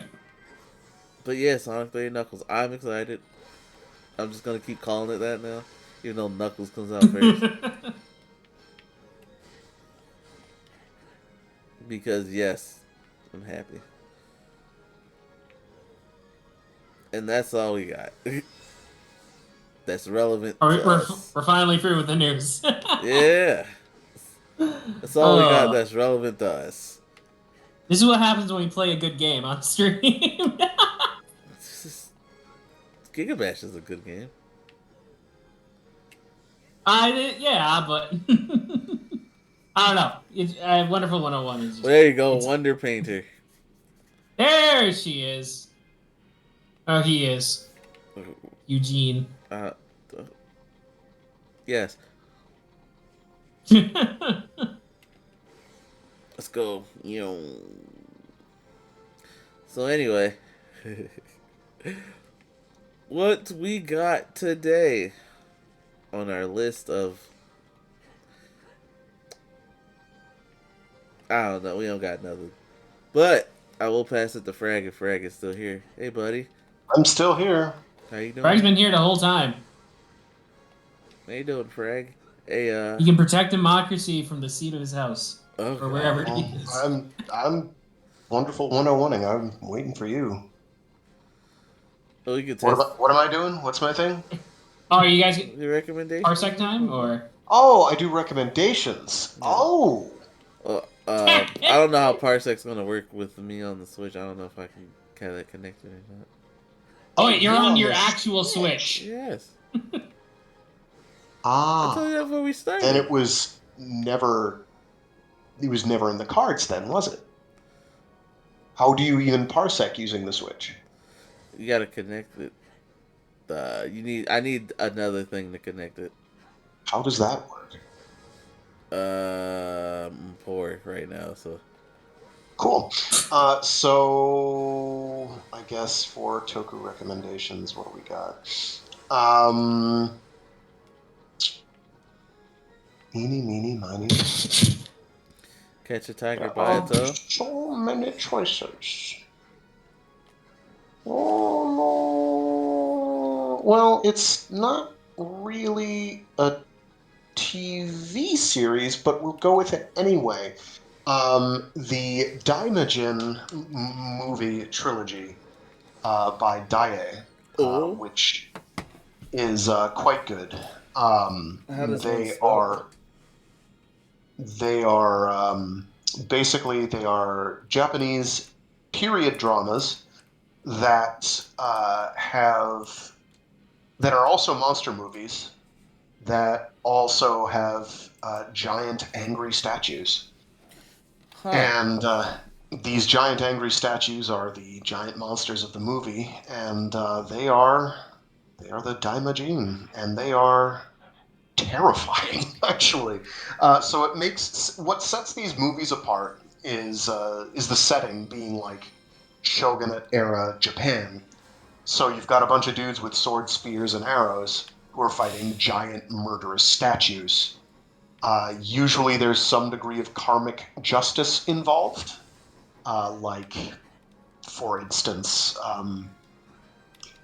bad dudes in Castle are exploiting the local peasantry to do hard slave labor type activities, and eventually, someone runs away from these people and then dies like right at the statue, and the statue's like, "Y'all woke me up from my giant nap. I'm sick and tired of all of you. If you all For this can't play crap? nice, if you all can't play nice, I'm going to start taking names and biting ass." And in this case, that involves usually crushing people to death horribly. Biting ass is crazy. They are Yeah, they are very they are rather vindictive. The Daimajin are, but they're very much human stories. So what sets them apart from me is kind of the I check. Daiei Studios touch, where these guys, and they're the same people who made all the Showa era Gamera films. These Ooh, guys knew how okay. to frame shots like crazy. So there's some gorgeous shots in some of them of, like, here's the Daimajin, and it's walking through this snowy mountain pass. The snow is coming down. There's, like, this slight backlighting from the sun setting behind it as it starts walking out between these mountains as it heads towards some encampment ready to stomp people to death, and then crucify a dude horribly, because of course, we're crucifying dudes horribly. They get what they deserve, and then some. Um, just really gorgeous cinematography, and they're very worth watching. All three of them. They all have gotten some degree of English release at some point in ages past. There are translations for them, and they're quite good. They're a very good movie trilogy, and I highly recommend them. Not just Nice. because they have giant angry statues in them, but because they're visually gorgeous, and usually have fairly decent plots. You know what? Dope. So make sure y'all remember that. Dynagene. There's 3 of them, which is what a trilogy means. What if it's more than just a trilogy? The secret 4th movie that never came out? Well, there is actually a Daimajin TV series that was made sometime in the early aughts, I think, called Daimajin Canon, which I don't remember anything from, which shows how good it must have been. Some shrine priestess type girl, modern shrine priestess, shrine maiden rather, or girl who turns out to be descended from shrine maidens. Something something controls something something something giant statue something something. There's a number of episodes. How many episodes was that? I don't remember how many episodes that was. No. Let me find out. I think TV Nihon did the subs for that, which may also be why I don't remember much about it.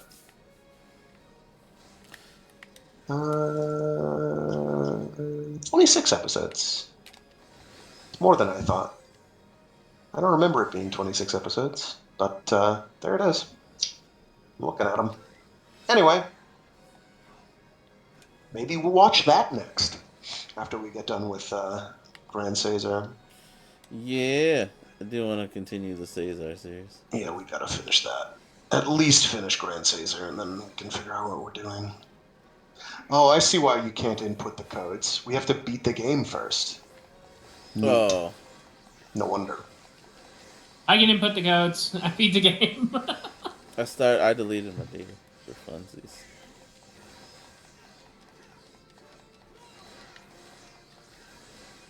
I think there's like alternative codes for the remastered version where you can just kind of get them. There's also, I think, ways you're supposed to unlock them. Like you get badges or whatever, or the bottle caps. The bottle caps. Yeah, the bottle caps for most of the secret characters, but then there's like I think the Bayonetta ones you have to do the. I think you have to do the secret code for, don't you? Or can you get them through the bottle caps? Or Kamiya himself, the director. Yeah. I don't remember. Anyway. That's interesting. Here on the wonderful codes page that Platinum Games set up on the Steam forum boards, they have volume 1, 2, 3, and 4. They've got the codes for those. And then there's volume 5, 6, and 7. And there's lots of question marks and coming soon. Oh, they gave up on that. That was last edited in December 21st of 2020. I think we can give up hope on that. Yep. Yeah, we're good. It's been 4 whole years. Well, 3 whole years. I wish there was a wonderful 102. 1, 2, 3, 4? Yeah. I'd be for it, yeah. I mean, we could have had Project GG, but, well. Yeah. We know how that's going to go now. Actually, we don't. It's not. The problem. Well, no, we know how it's going to go, and it's not going to go. That's the thing. Not today, but maybe if we can convince Blaze, it could happen yestermorrow. Here's the sad part. In some alternate timeline, that did happen. We were close to it, but not close enough. Not nearly. There's some alternate timeline where Project GG got made. The world was a better place. And a godhead, too. Clover Studios still alive and well. Oh. Be still, my beating heart. Yeah, in your face. Hey, you got him. Ooh. Wait, are you at that part where you were dying a lot? Or yes. Are we not down there yet? Yeah. I think what he just beat. I think. Yeah, I was down to listen. He's just that good. I remember the buy things. Hold on, I need to... My ball!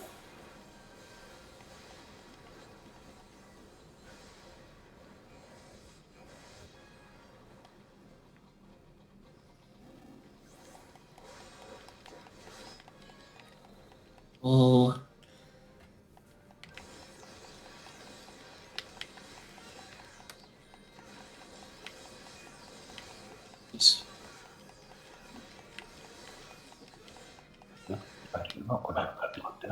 Smart. Oh no. I hope nobody tried to call me today. No. We'll find out later.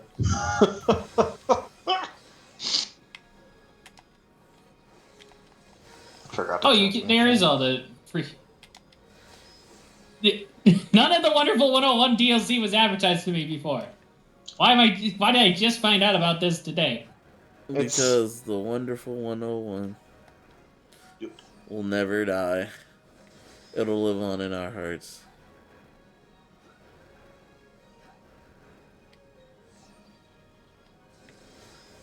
That said, the DLC is free except the Vorkin one, which is $1. That's stupid.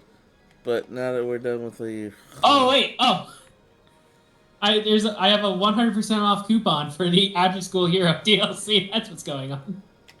Well, that's convenient. Absolutely. Isn't that one free? It says $10, but it's 100% off. So. Oh, that's for the standalone. Oh, I see. Yeah. Okay. So that's why. Okay, so it's already configured this. Gotcha. Cool. It's free now. Okay. So if I wanted to get the standalone, I could get it for free because I have the main game. All right. Cool. Wonder bureaucracy.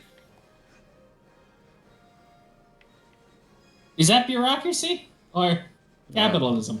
Yes. Wonder capitalism.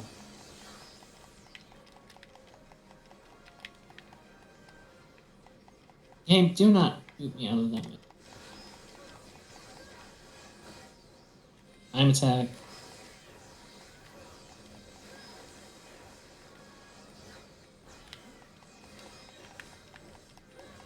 Do.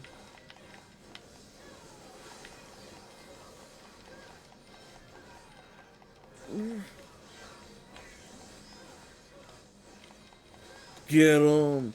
Get him! Let's go.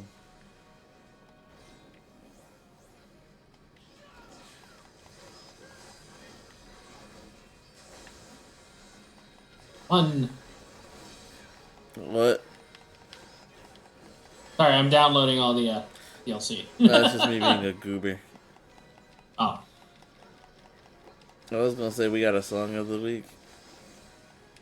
Oh, I thought we were just going with the wonderful ooh, wonderful oh. Oh, okay, yeah. Wonderful ooh, wonderful oh. It is such a good song. I love the Wonderful 101 theme song. Me too. It's got all that campy Sentai goodness that you could possibly want. It's just listen to it. Listen to all the versions of it. It's just a good fight song. It's good dramatic song. It's good hero song, intro, whatever you need. If it's playing, you're set. You're good. Yep. Oh no, absolutely. Yeah, get wrecked.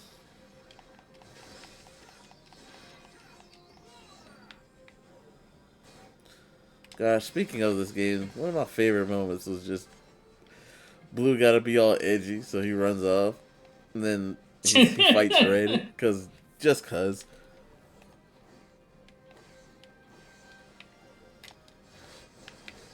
I've gotten a handle on playing this game again. Let's go. Yay.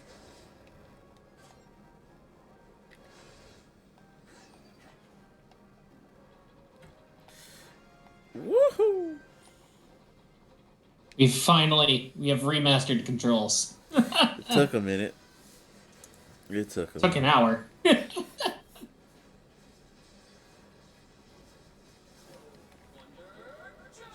Hey, there we go. All right.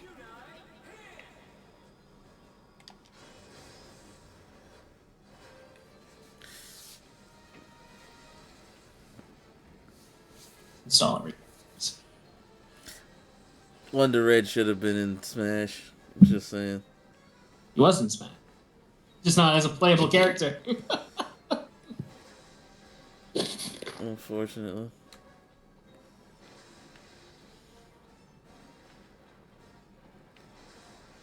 All right. I need him.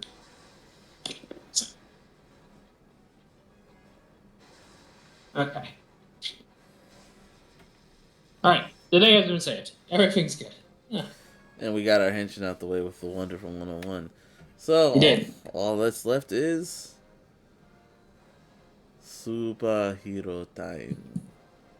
Yay! Are we doing Garo? I don't think we ever did Garo. Did we do Garo? We did beforehand. We just didn't finish. We didn't do the newer episodes. Because of Blazar. Right.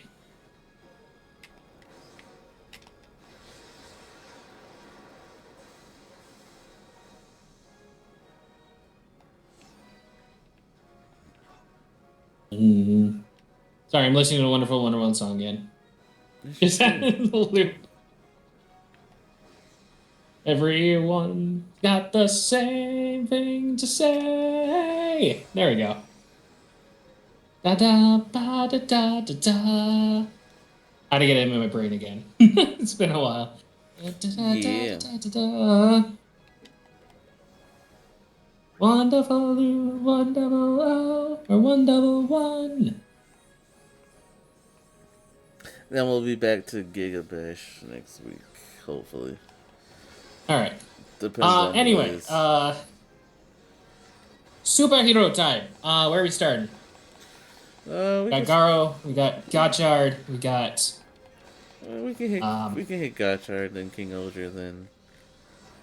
All right, Gotchard. Where did we last leave off in Gotchard? We have the Valverat stuff, but did we do Majade's intro? I believe did we cover. We did. All right. In case we didn't, Renee is now a common rider. Yeah. And she fought a dog. She fought Cerberus. She fought Cerberus. Yes. What was the episode? It was we would have talked about it in episode 1 for sure. I can go back and check. Oh, and it.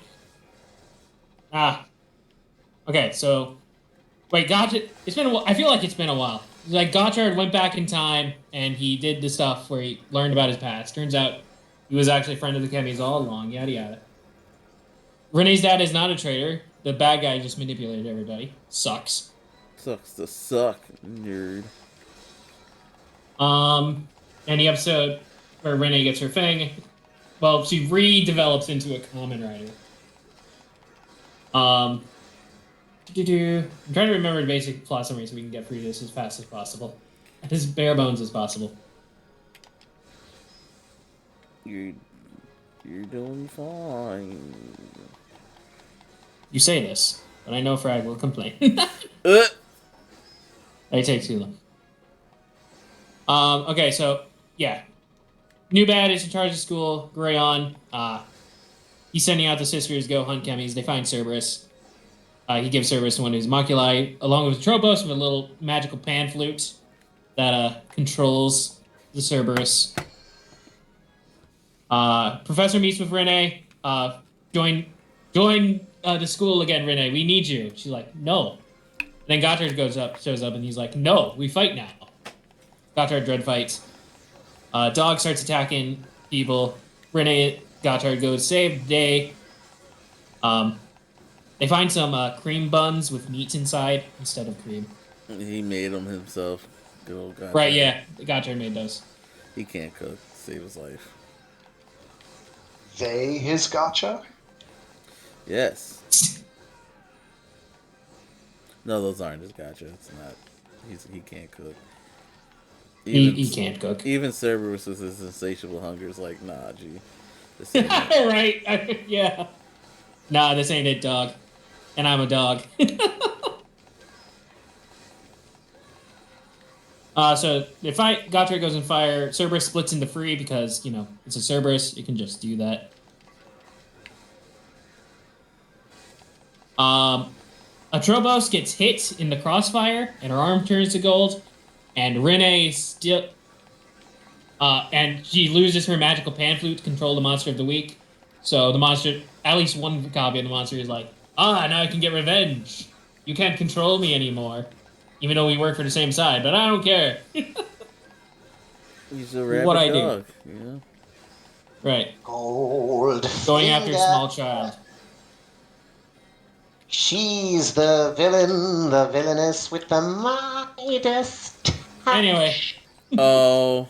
Indeed, the villain is Her touch is cold with such a cold finger.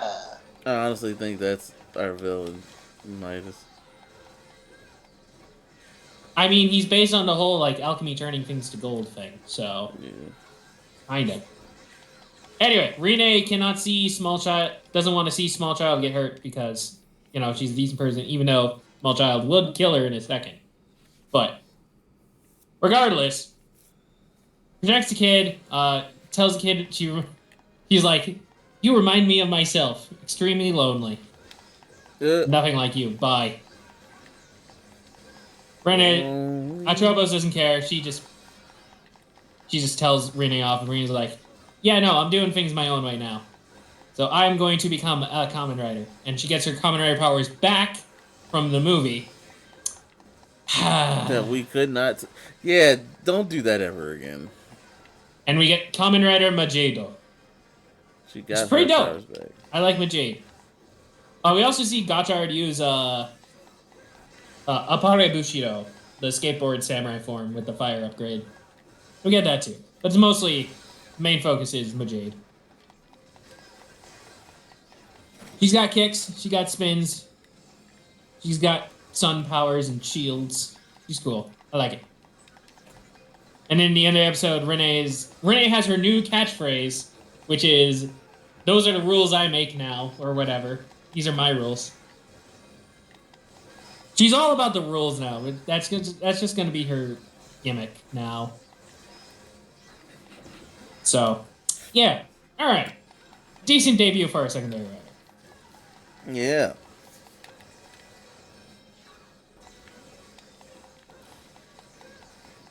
All right. And, okay. So then we get to Echo's favorite two-parter so far. Absolutely not. So now that Renee's a Kamen Rider, Valvarad is feeling down on himself because he's realized he's been getting jobbed this entire time. He finally realizes, shit, I kind of suck. He's like, wait a minute, yes. Am I the third rider? Yes, you are. So anyway, his sensei goes to meet up with the other two Gotchard Rini to ask for advice in dealing with Valvarad and getting his spirits up or whatever. Oh, and also some advice on how to create a new driver for Valvarad. Meanwhile, while they're doing that, Valvarad meets his parents. His parents finally return. And we get some flashes of what happened in the past. Last time he saw his parents, they were in the midst of a great battle against our big bad, Greon. And then he texts the teacher, what's her, I forget her name. Surrogate mom. Basically. So he texts her and he's like, hey, my parents are back, finally. And she's like, oh, nos. Wait, isn't it a good thing that her parents are back? No, his parents are dead. Da.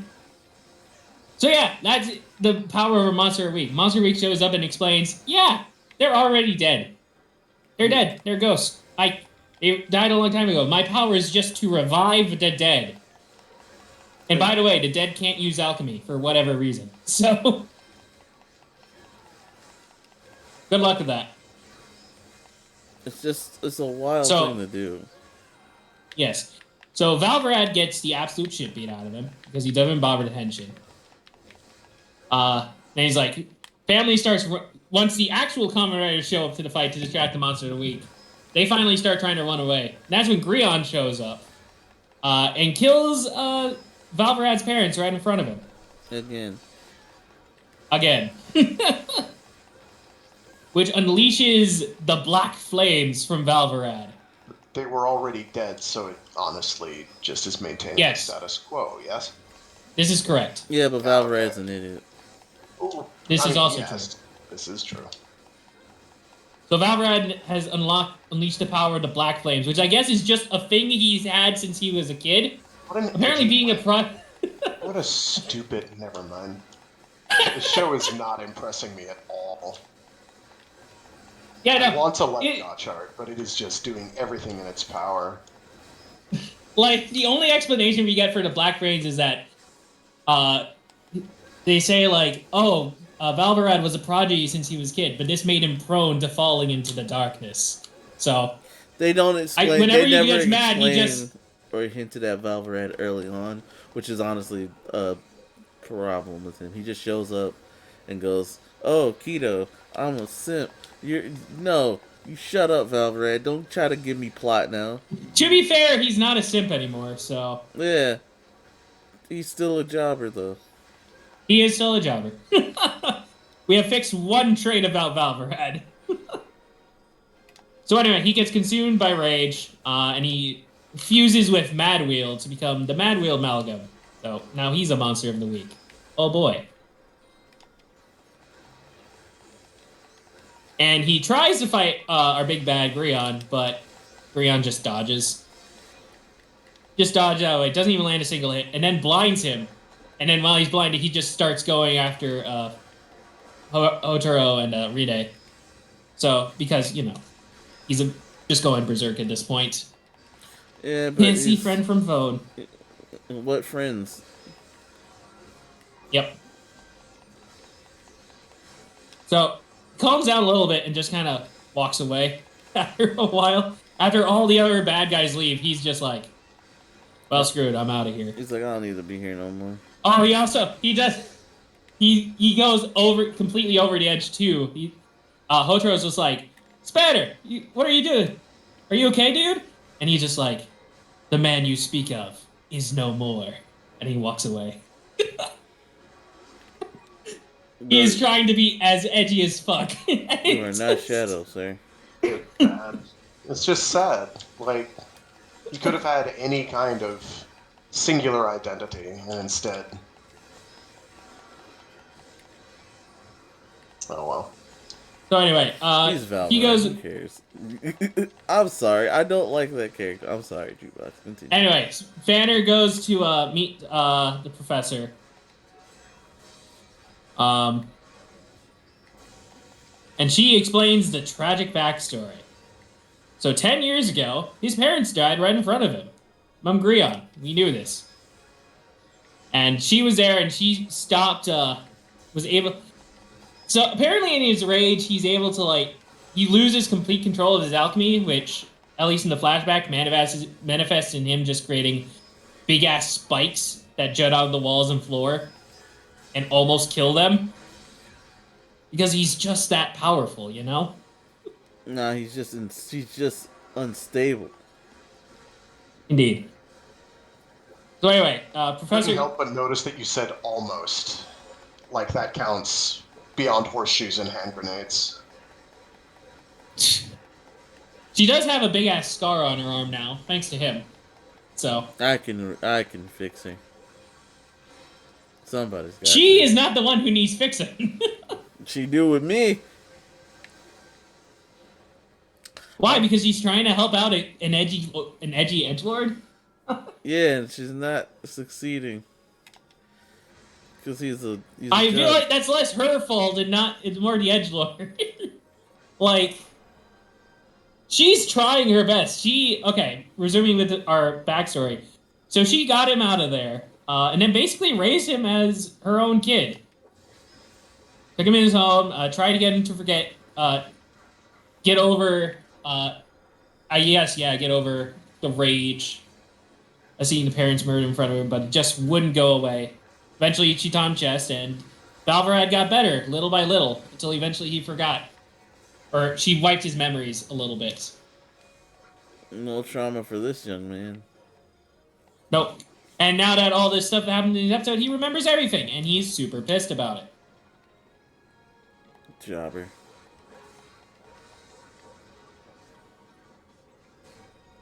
Anyway, Hotaro and Rene show up to the lab to help out.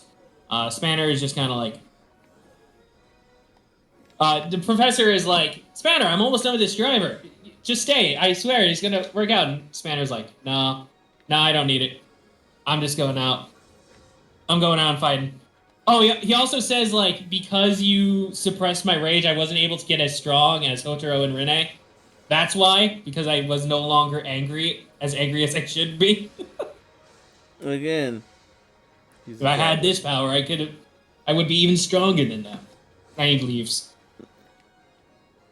He leaves and he tries to fight our Angel Monster of the Week, and that's the end of that episode. Move on to part 2 of this two-parter.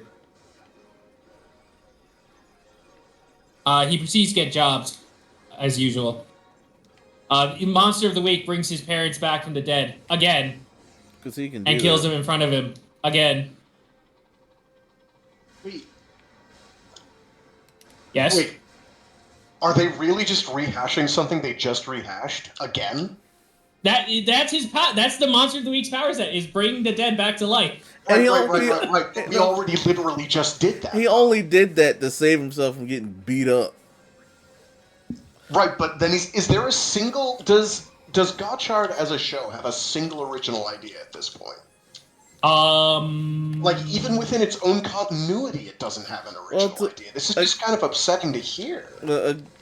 Again, this is a Valverad arc, and I'm gonna be fair in this case. The monster did it because he didn't want to die, because he was getting bullied, and then. But he already did the thing. Yeah, he already killed him, and like he only did it it was like a momentary stop, and then he didn't necessarily kill him. This time. Well, no, he did. Did he? He brought him back once, he killed him, and then he brought him back again. Then where'd the whole thing with the rings, though? It is a second time. After he kills him, he brings him back, kills him, he brings him back again, and is about to kill them again. But then, remember that whole thing about the dead can't use alchemy? Scratch that. Okay, yeah, that's what I was thinking of. Yeah. But yeah, it's a Valverad episode. He just kind of sucks. Because parents go against that, and they're somehow able to pull out some alchemy power, even though we literally just said the dead can't use alchemy in the last episode. He literally bring that up. He goes, "What the fuck? Y'all not supposed to do that." Yeah, they don't care. Nah, not when there are kids involved. Right. Meanwhile, Scorpion. And then he tries to revive them again somehow, but it doesn't work. Because I guess they trap their spirits in their own rings, I guess. That's the implication, anyway. Yeah, so they can no longer be brought back from the dead. So they can just die. Yes. They can finally rest. Valverad is... So, they don't kill the Monster of the Week. They knock him against the wall, but he's not dead. Valverad loses consciousness still. Because he's a jobber. Right. Not a consolation prize. But our writers are nice guys and bring him back to the shop so he can recover. The restaurant or whatever. But he's still like, no, I hate you guys, and he leaves. Nah, because freaking Hotaro decides, nah, I got it, and kicks him dead in the chest. And I'm like, good, he needed that. Because fuck Valverad. Oh, yeah. That's what happened to Val. That's why Valverad went unconscious, yeah, because Hotaro... Sorry, I'm trying to remember the episode off of raw memory. But yeah, Hotaro kicked Valverad right in the chest. That's what as he should have. And he didn't do the full power kick that could disintegrate a person. Nah, he's just like, let me charge up one, then kick him. I'm like, you bum. Just one. Kick him dead. Get rid of the character. I don't like it. You can't make me like him, Toa. Anyway, cut over to our bad guys. Lacus is having second thoughts about working for Grion. Because, you know, she's the hot one who has a reasonable head on her shoulders. Yeah. You can't kill her. Not yet, anyway. Right. The rest of our team goes to Professor to finish Valverad's driver for him. So they do that. They work all through the night. Valverad is busy sulking. Scrub. I will say, watching them work was kind of enjoyable because it was a montage. It was a nice little montage. Yeah. Wish you could say the same for Valverad. Anyway, morning comes. Driver is done. Then the monsters show up and are like, Kyoka, that's her name. I'm watching it. Yeah. Kyoka, it is time. We need your presence. There's like, what do you need her for? They're probably going to kill me in front of Spanner. Yeah, that's what we're going to do. So if you could just come along nicely. She knew the plot of the show. Right. But anyway, Hotaro and Renee are there. They take on Monster of the Week. They stop him. Then Dread, our professor, shows up. He's like, "Hi, how's it going? I'm working for the bad guys now, so if you wouldn't mind."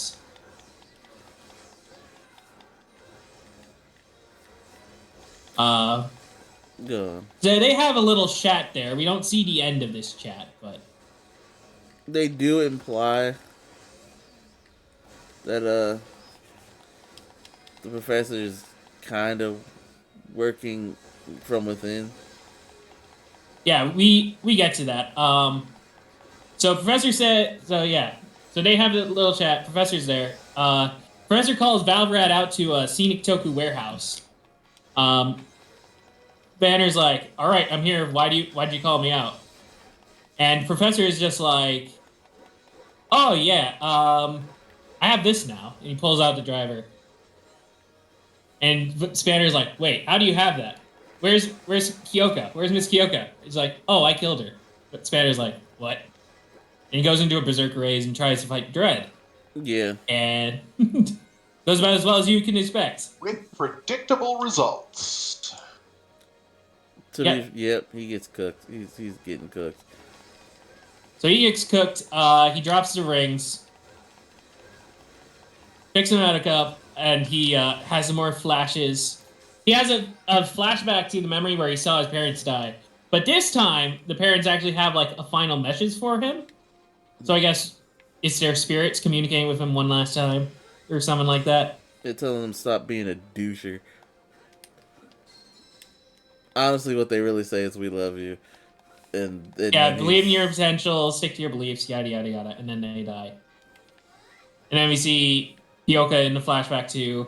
She's like, you'll be able to control your powers, you know it. You just gotta believe in yourself, yada yada. And then he finally... And with that newfound resolve, Valvrad stands back up. With these hopes entrusted to me, I will make the reality myself, alchemy, yada yada. The rings merge with his own ring, which becomes purple now. Mad Wheel becomes Mock Wheel. I don't know how he did that, but cool. And then he lights his wrench on fire. And proceeds to fight Dread with a flaming wrench to the standby music. And now, okay, I gotta admit, as much as we give Valvrad crap, this fight scene is fire. He didn't deserve it, though. He may not have deserved it, but the scene was freaking baller. It was I give it a good-ass fight. Oh, now I can use the sword. Okay. And he's a civilian. He's just a civilian with a flaming wrench taking on Dread.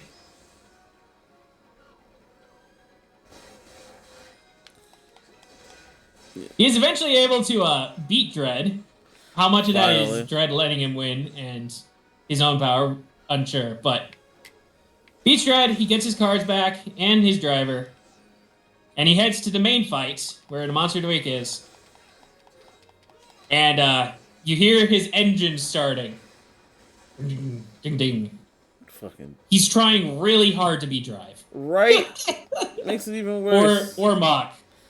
You are not Shinosuke, little bro. Would you say he's making a mockery of Dread? Yes. Something like that. Absolutely. Or Chase. Chase would be a better option. Yeah. He's not a good Chase either. Leave an Axel?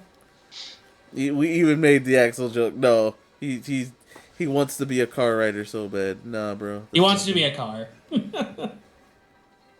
Anyway, he's got his new belt. He has 2 level 6s because Rene and Hotaro, they add 2 up to 10 for a synchro summon.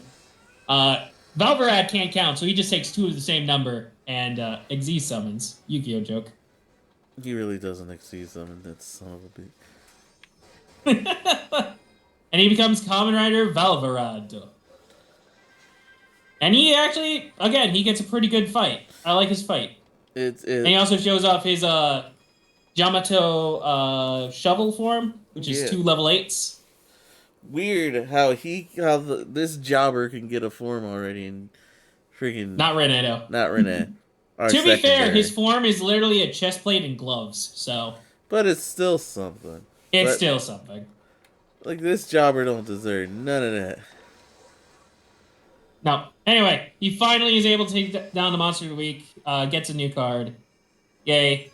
His ghost parents wish him well and fade into the wild blue yonder or whatever. And with that, Valverad is... Hotaro is just like, hey, you did it, Spanner. Nice job. I'm sure you had a fantastic character development. Now, are you ready to fight alongside us as Kamen Riders? No, I'm fighting alone. What? After all this? Yes. Leave me alone. He's a tertiary. Yep. Get that fool out of here. By the way, we also see that Kyoka is still alive. Dread did not, in fact, kill her. Hooray. Of course he didn't. He didn't. We get a little scene with Dread is just where Lacus comes up to him and says like, so this was your plan all along, was it? It's like, I ain't telling you nothing.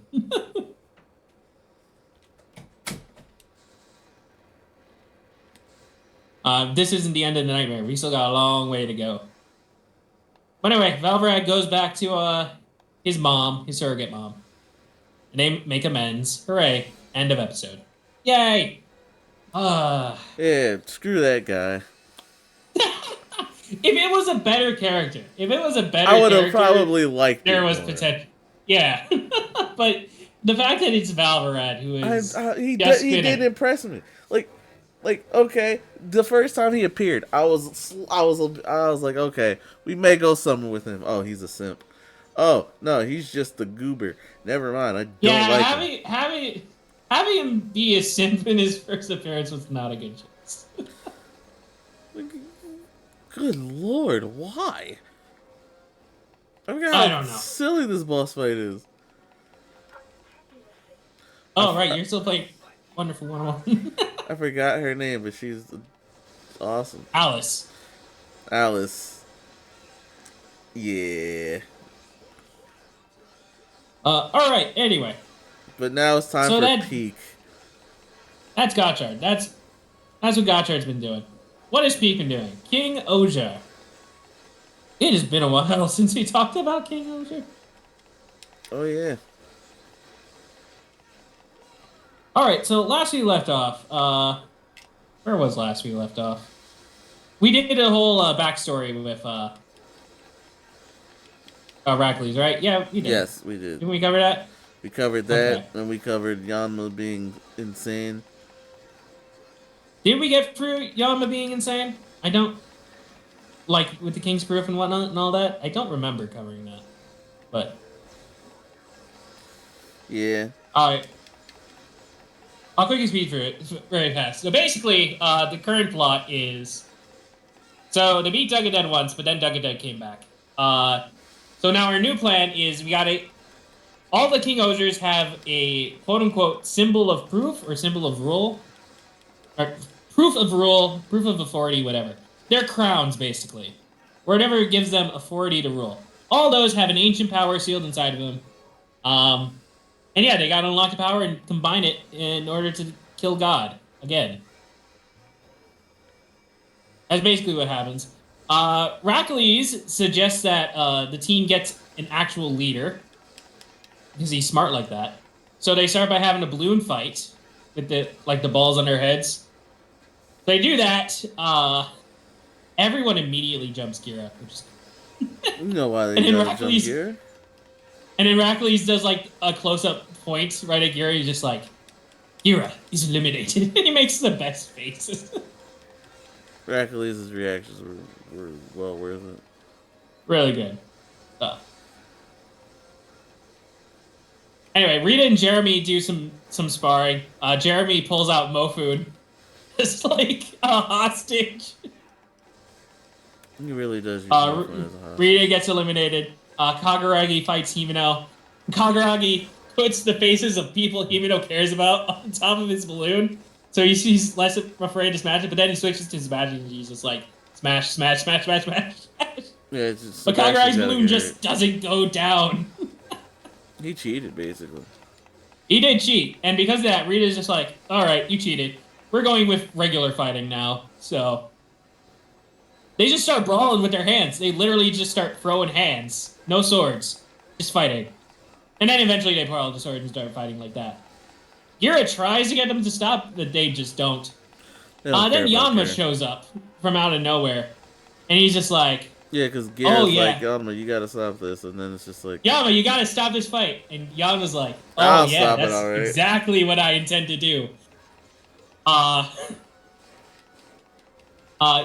God Tonbo, his Dragonfly Zord, flies up behind him, is charged with lightning powers, and just unleashes massive thunderbolts that span the entire globe and strike all their respective shoe gods with thunder, which, I guess since they draw their power from the shoe gods, deactivates their transformations. Yep.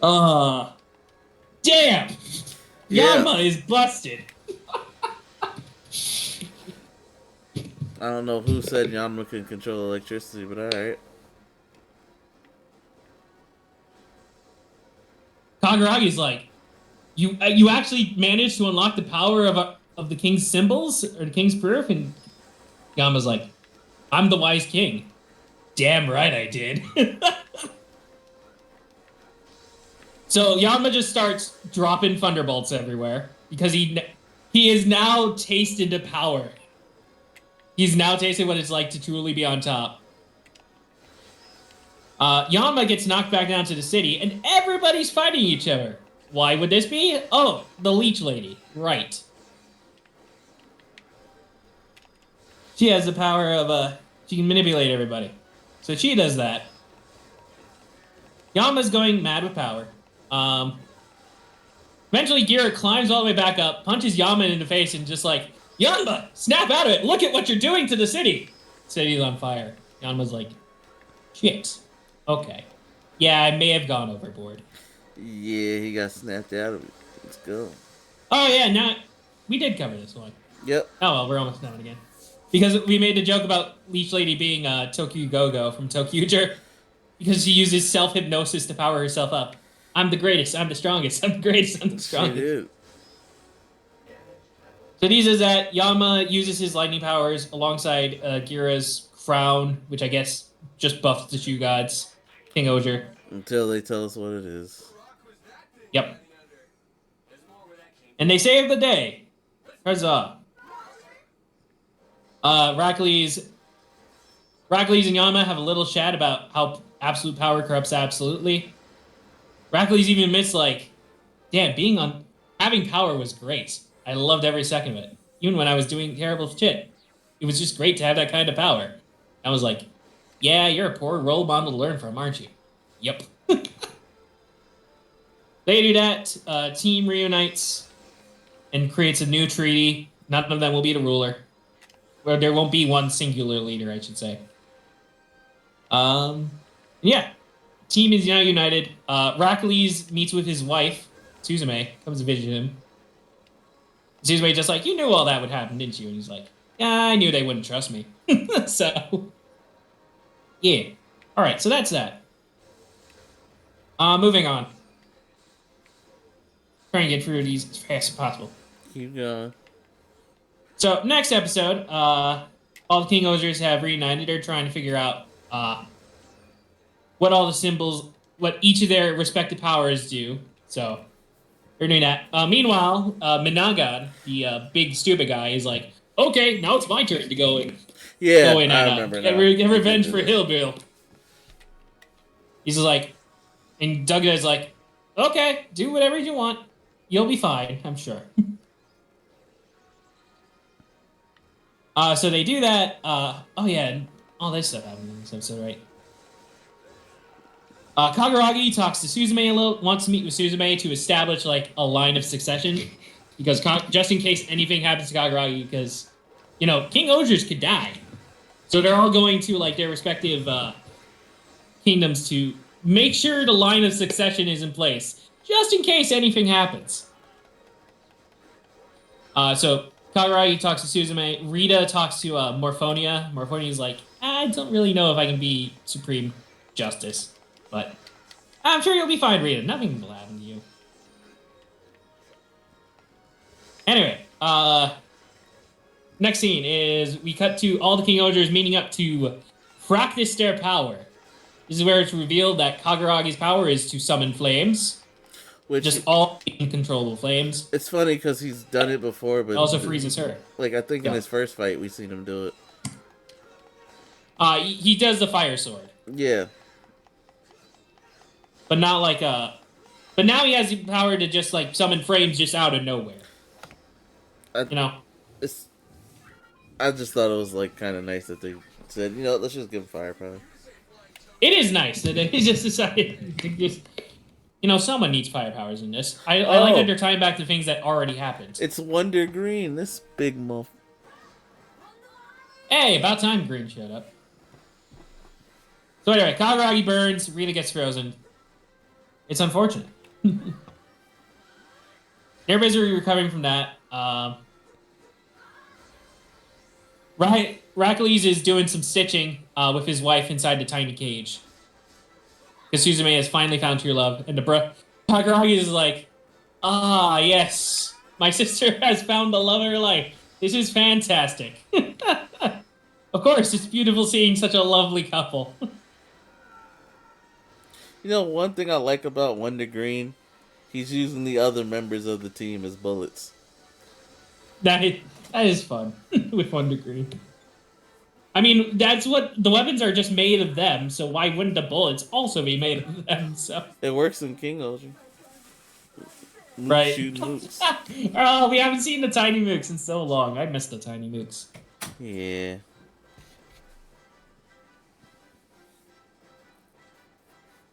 So anyway, they do that. They establish a line of connection. They have a talk about making sure who will succeed the countries long term, just in case anything happens. Minonaga shows up and just starts firing lasers at everybody. And the lasers, okay, they don't. This time around, they don't regress their bodies, but they regress their minds. So everyone who gets zapped thinks that they're younger than they actually are, and they forget everything that happened in the meantime. So all this serves is to get Gira, Yanma, and Himino out of the story for a bit, so we can focus on Kagaragi and Rita. They get zapped. They all essentially turn into toddlers. But Suzume and Morphonia also got hit. They just reversed like by 10 years. So they just forget all the relevant shit that happened in the show so far. All their character development. Ugh. Anyway, there's also this nice scene where Minonaga finally zaps them at first, and they all need Henshin, and they start acting like babies, and he's like, look, Dugden, I'm succeeding, I'm winning, I'm actually beating the King Ogers, it's awesome. And we cut to Dugden and Kamajin just in the sky in their little room. They're just playing Go Fish.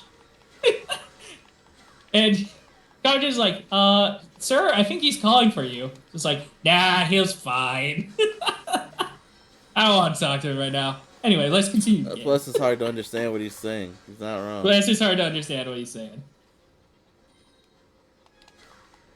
So anyway, they do that. Jeremy decides to take care of the kids himself. Meanwhile, Rita and Kagaragi have to deal with are going to deal with the actual problems, or actual character development. Because this is time where we get backstory for their retainers. They're the only two that haven't really gotten any backstory yet, so. Cool. Suzume is now trying to kill her husband, trying to kill Heracles. And then Gira shows up and he just starts screaming, "Stop trying to kill my brother!" And this causes Kuagon to just start charging headfirst into the castle as fast as humanly possible, or bugly possible. And then Heracles gets control of the situation. He's just like, "Gira, I'm fine. See, I'm fine." Just like, "Oh, okay." And then Kuagon just zips back the other direction. It's hilarious. The way Gira and Kuagon, nah. It's funny. All right. Anyway, so they do that. Rita and Kaguragi have a chat to figure out how to fix their retainers. So Morphonia goes to Tofu, and they do like a partner swap, I guess. And Suzume goes with Rita to Gokon. Rita is like, do you want to annul your marriage to Heracles? And she's like, Suzume's like, well, I don't remember marrying him in the first place, so yeah, I guess. And Kaguragi talks to Morphonia and just like, are you sure you don't want to be the Chief Justice? She's like, well, I'm the child of criminals. That's Morphonia's backstory. So I don't really think I'd be good at it. And she's like, oh, I see. You can stay in Tofu if you want with all our food. It'll be fine. No, there's actually some touching moments where they talk about like Rita and they say like Rita and Kaguragi are actually the same. They're just terrible at showing their emotions. Kaguragi just lies all the time, and Rita is just stoic. So, so we get some character development from them. Really sweet. Skimming over a lot, but I don't have 5 minutes to spend. We gotta get through this. So, anyway, Minaga shows up in Gokon. Kaguragi and Rita are the only two left who can handle him. So they fight. Epic 2v1 fight scene there. And to finish him off, since they can't kill him, well, they can't like cut him open in case they summon another Doug Dead. They're just like, all right, Rita, we gotta freeze him. Don't worry about freezing yourself. I got this. So Rita uses her ice powers and Kaguragi uses fire powers in conjunction to freeze the bad guy, but not Rita. And the day is saved. Huzzah! And with that, all the time shenanigans are reversed. Everyone's fine. Day is saved. Morphonia and Suzume go back to how they were. And everything's better. With a little bit more context. Yeah. Oh, we were really behind on King Poacher stuff. It's okay. It's okay. Alright. Last two fighter real fast. There's one general left to beat, and that is Grody. Grody shows up in Ichibata. He's like, hey, I'm the Grim Reaper, here to kill people. Everyone's gonna die. And Himeno's like, alright guys, time to show off my power. Don't worry, I got this. Pulls out her shield, summons a giant-ass scythe blade out the side of it, and just cuts. And everything that gets cut instantly dies. She drains the life out of things. She drains the life out of things. Why? I don't know why they decided to do this. Because she's a doctor, and all the powers are supposed to be things that are their opposites, quote-unquote. Yama has lightning to destroy machines. Rita has ice that freezes both the convict and the general. Convict and the user. Freezes indiscriminately. And Kaguragi has fire that destroys crops. So that's why they're going with that. I guess. It's cool. I don't know how Jeremy's fits into that pattern. We'll get to Jeremy. But Himeno has a giant-ass scythe blades that drain life. But it doesn't work on Grody for some reason. Not even Grody's sure why it doesn't work. Grody's like, I should have died from that. Why am I not dead? Doug Dead! So Grody goes off to chew out Doug Dead. Meanwhile, Grody left some souls behind. Some like dead Shoe God souls. From when Himeno cut him open. So she gathers those and starts doing some good old medical investigation.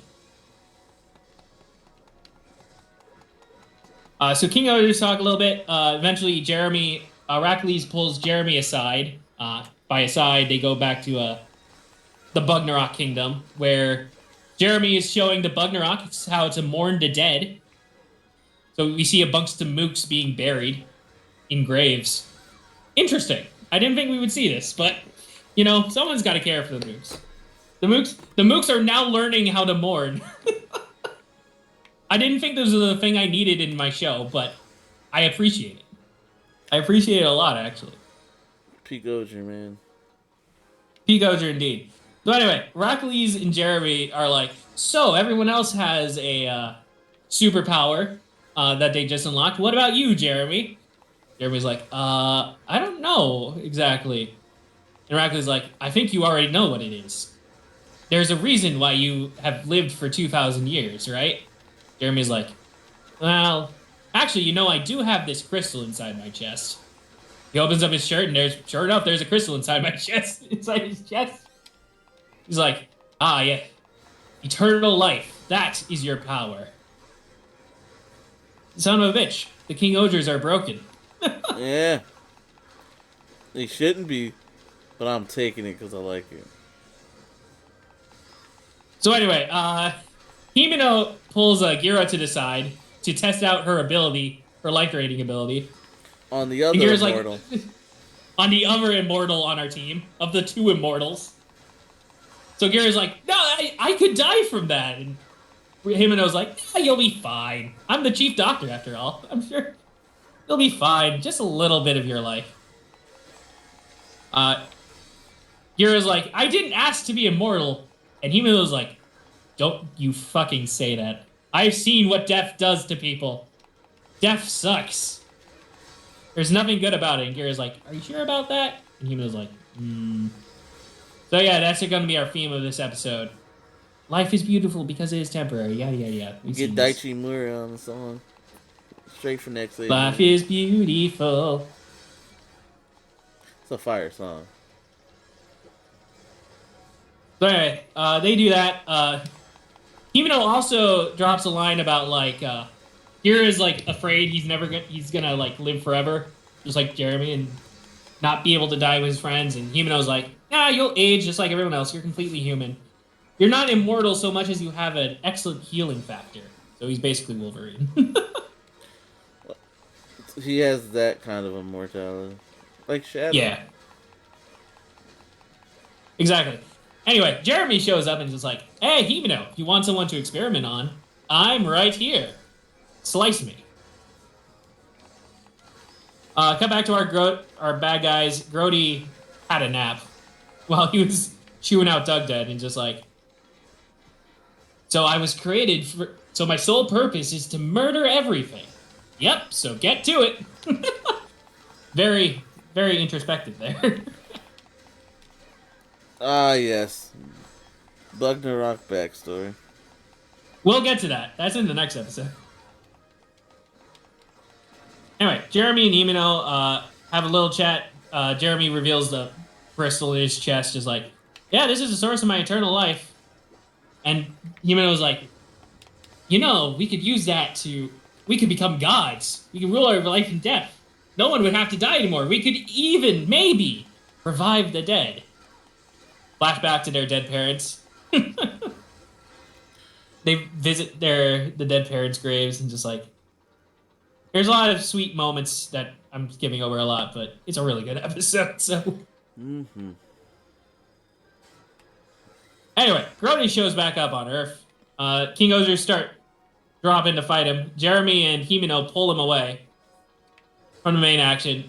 Jeremy spiders him in a web, because, Spider-Man. And Himeno finally reveals his diagnosis. The truth is, Grody, the reason why I couldn't kill you is because you're already dead. Da-da-da. You're a corpse being revived by your own power.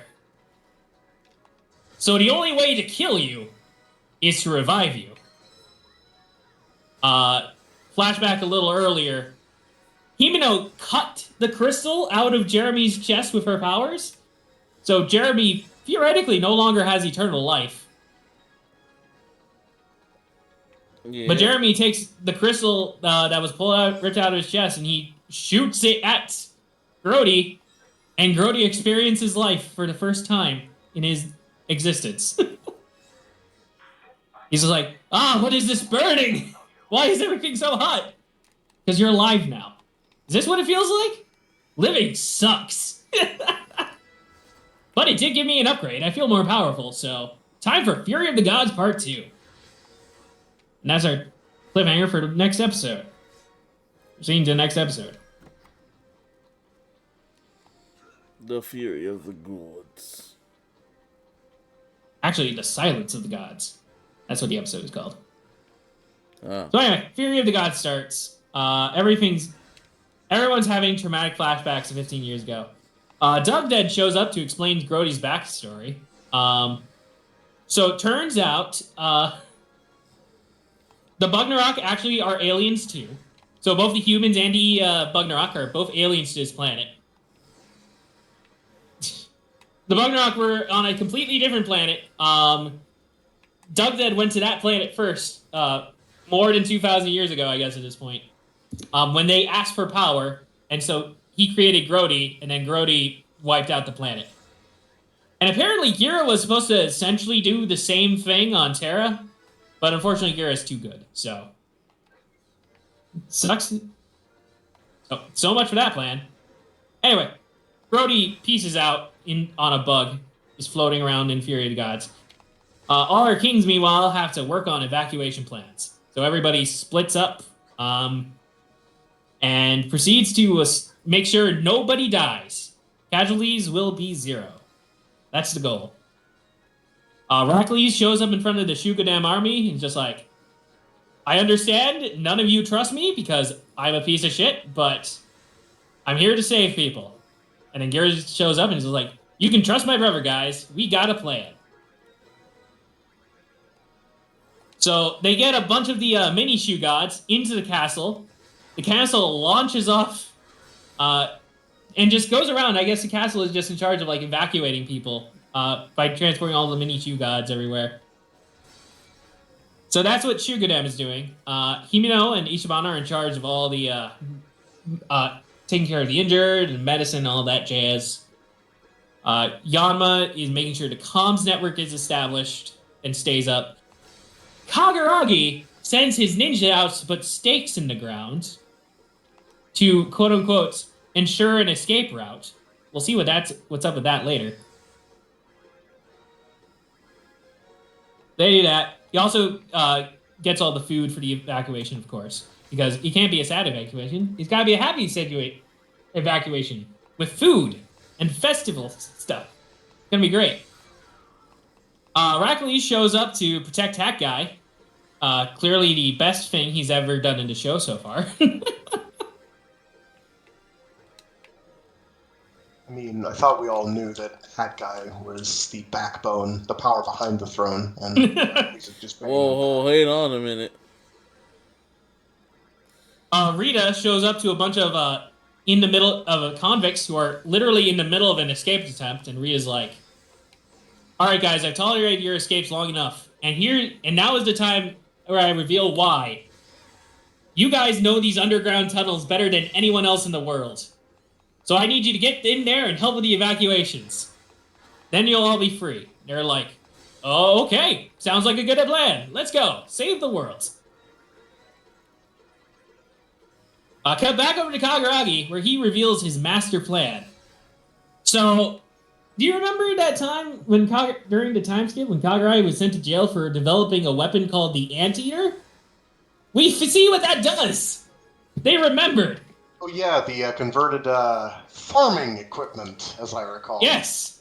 Excellent. So That's an farming equipment. Callback. The goal of that is to create massive holes in the ground, just like massive, big enough to entirely sink Inkosopa's castle into the ground. That is what the Anteater does. So he uses that to create holes into the underground network, and evacuates all the people to the kingdom of the Bugnarok. And that's where Jeremy's been getting to Bugnarok and teaching them civilization for this moment. Bugnarok learn what it's like to help people. It's all good. Yay. Warm fuzzies all around. And everyone else evacuates pretty much scot-free. All the other kingdoms are good, except Shugodan. Come back over to Rakles, who's like, Rakles, is there any other civilians in your area? He's just like, I'll check. And he turns around and sees this old woman in a wheelchair who is just giving Rakles the dirtiest look possible. Jesus, like, I remember 15 years ago. I remember the last time you did nothing to help. I lost my family 15 years ago. How dare you try to help now? I don't trust you. And Rakles like, please, man, we gotta evacuate. So they have a very sweet moment where Rakles is like, I don't expect you to forgive me, but there are new kings now. There are people in charge. The world has changed in that time. Right. They got this. So they do that. Gira shows up and convinces her as well. So that Duga, the assistant to Gira, he shows up and gets the woman to safety.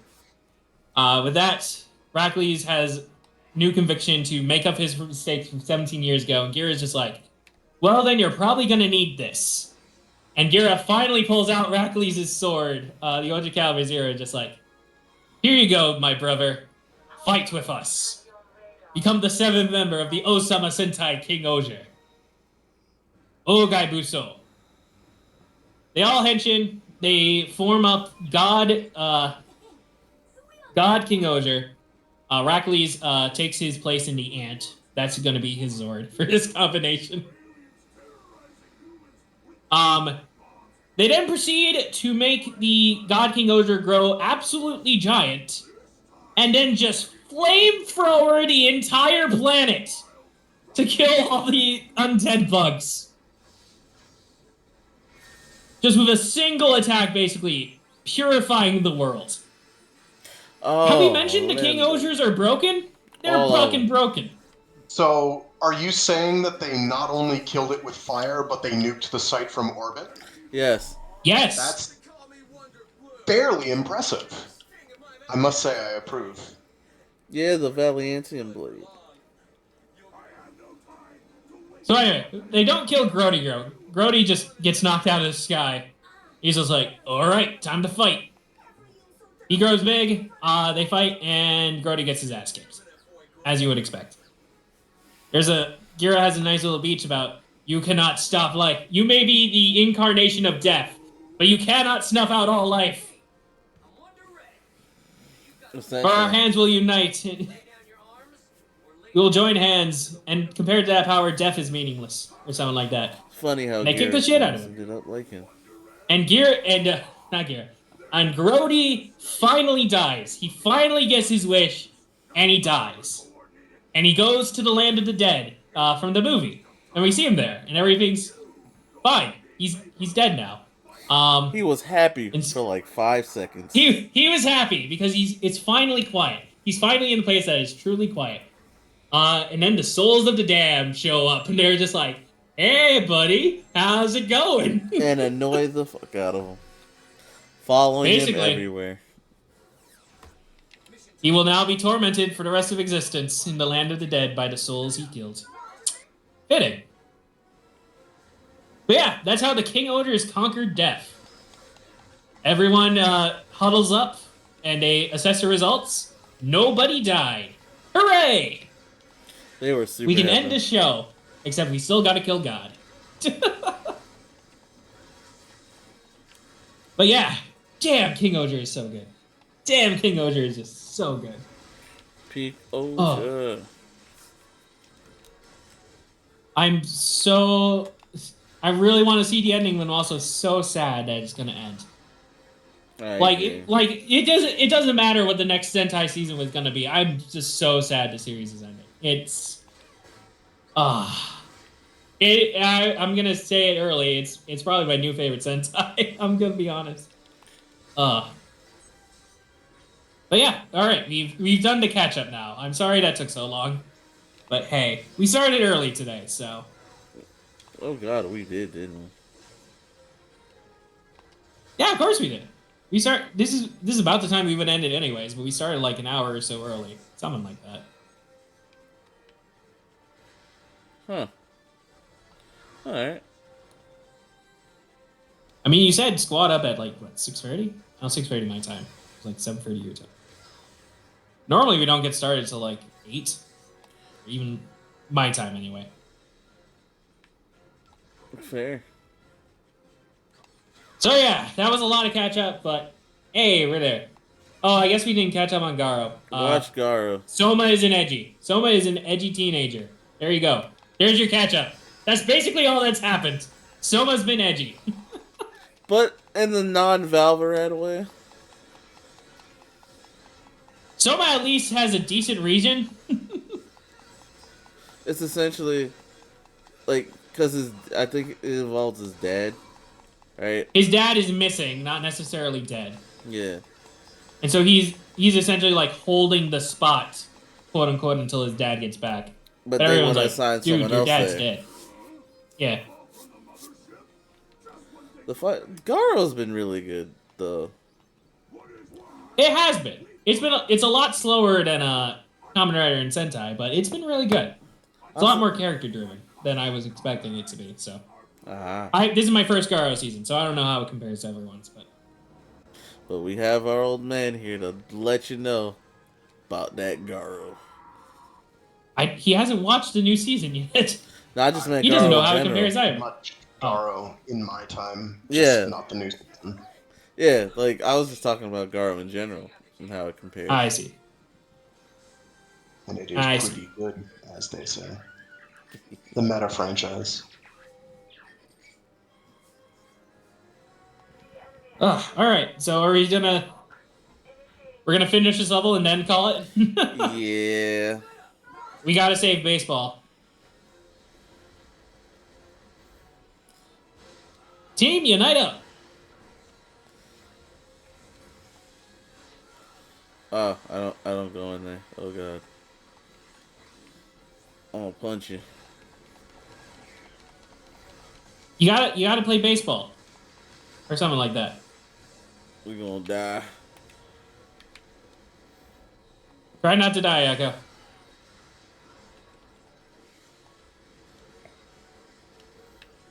Echo? Huh? Listen, I'm always you got some health. I'm always dying, man. Come on.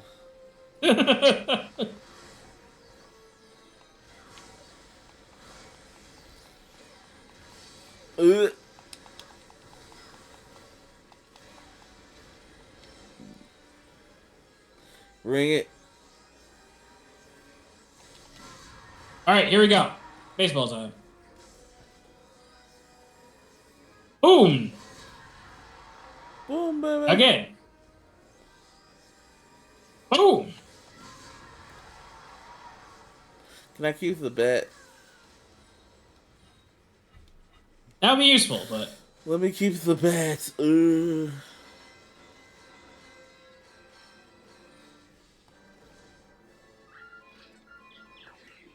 I thought that was the end of this mission.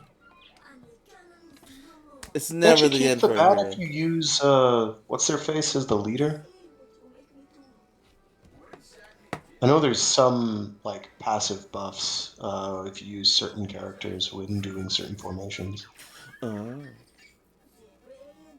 Oh gosh, wait till we get to Wonder Pink. That little cornball. Oh, she's in the next one. Yeah. But you'll have to watch that on another time. Because it's time for... I was going to say a death battle, but nah. Why would we do a death battle ever? Exactly.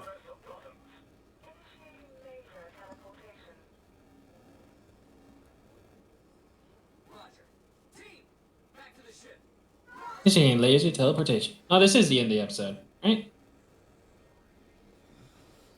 I should do like one level per day and just upload it to YouTube.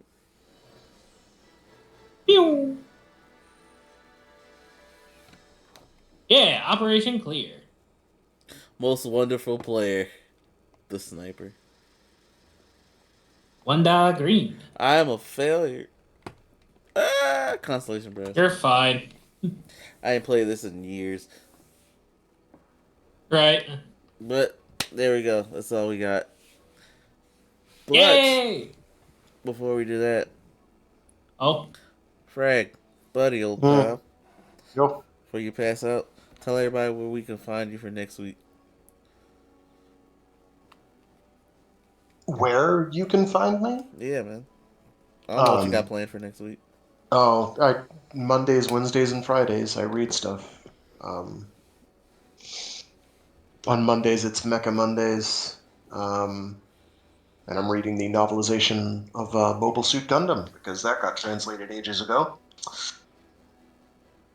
So people can check that out if they want to hear a different take on how things would pan out. How different is it so far from the series, without going into too many spoilers? What? How different? Well, yeah. For starters, they never land on Earth, so the entire Earth arc is cut out. So it's a pretty substantial change. Lala Soon, who in the original animated series is like the climax of the series. Amuro and Lala communicating with each other and discovering, oh shit, maybe we do have this new type thing going on. Maybe, but maybe not. Before tragedy strikes. That happens within the first third of the story. Oh. So it's a bit different. It's pretty radically different. It gives a bunch of extra flesh to some of the background, which is really nice. And then the ending is substantially different for reasons I can't go into without massive spoilers. Yeah. Would it be easier for them to find you on Twitch or YouTube? Probably YouTube, because it's all saved there. And you don't have to catch me live. So that's probably the way to go, I would think. Okay. I'm going to still direct them towards your Twitch and YouTube. You can do either. I'm going to do both. Okay. Don't take that wrong, man. Just want to help, man. It's fun having you here. Yeah. I'm being stupid. All right. Anyway. So you shipping your cat in a box or a crate or... Whoa, wait a minute. Whoa, hold on. It's just cat. We didn't discuss the fine Does the cat have to walk all the way? Because that seems like a lot of work for the cat. No, because my cat would end up coming back to where she knows best, which is my house. This is smart. She did that once.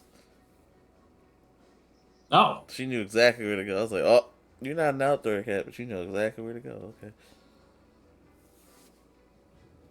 Good old cat. Cat. So cat knows where their foods come from. This is true. So what you reading Wednesday and Friday?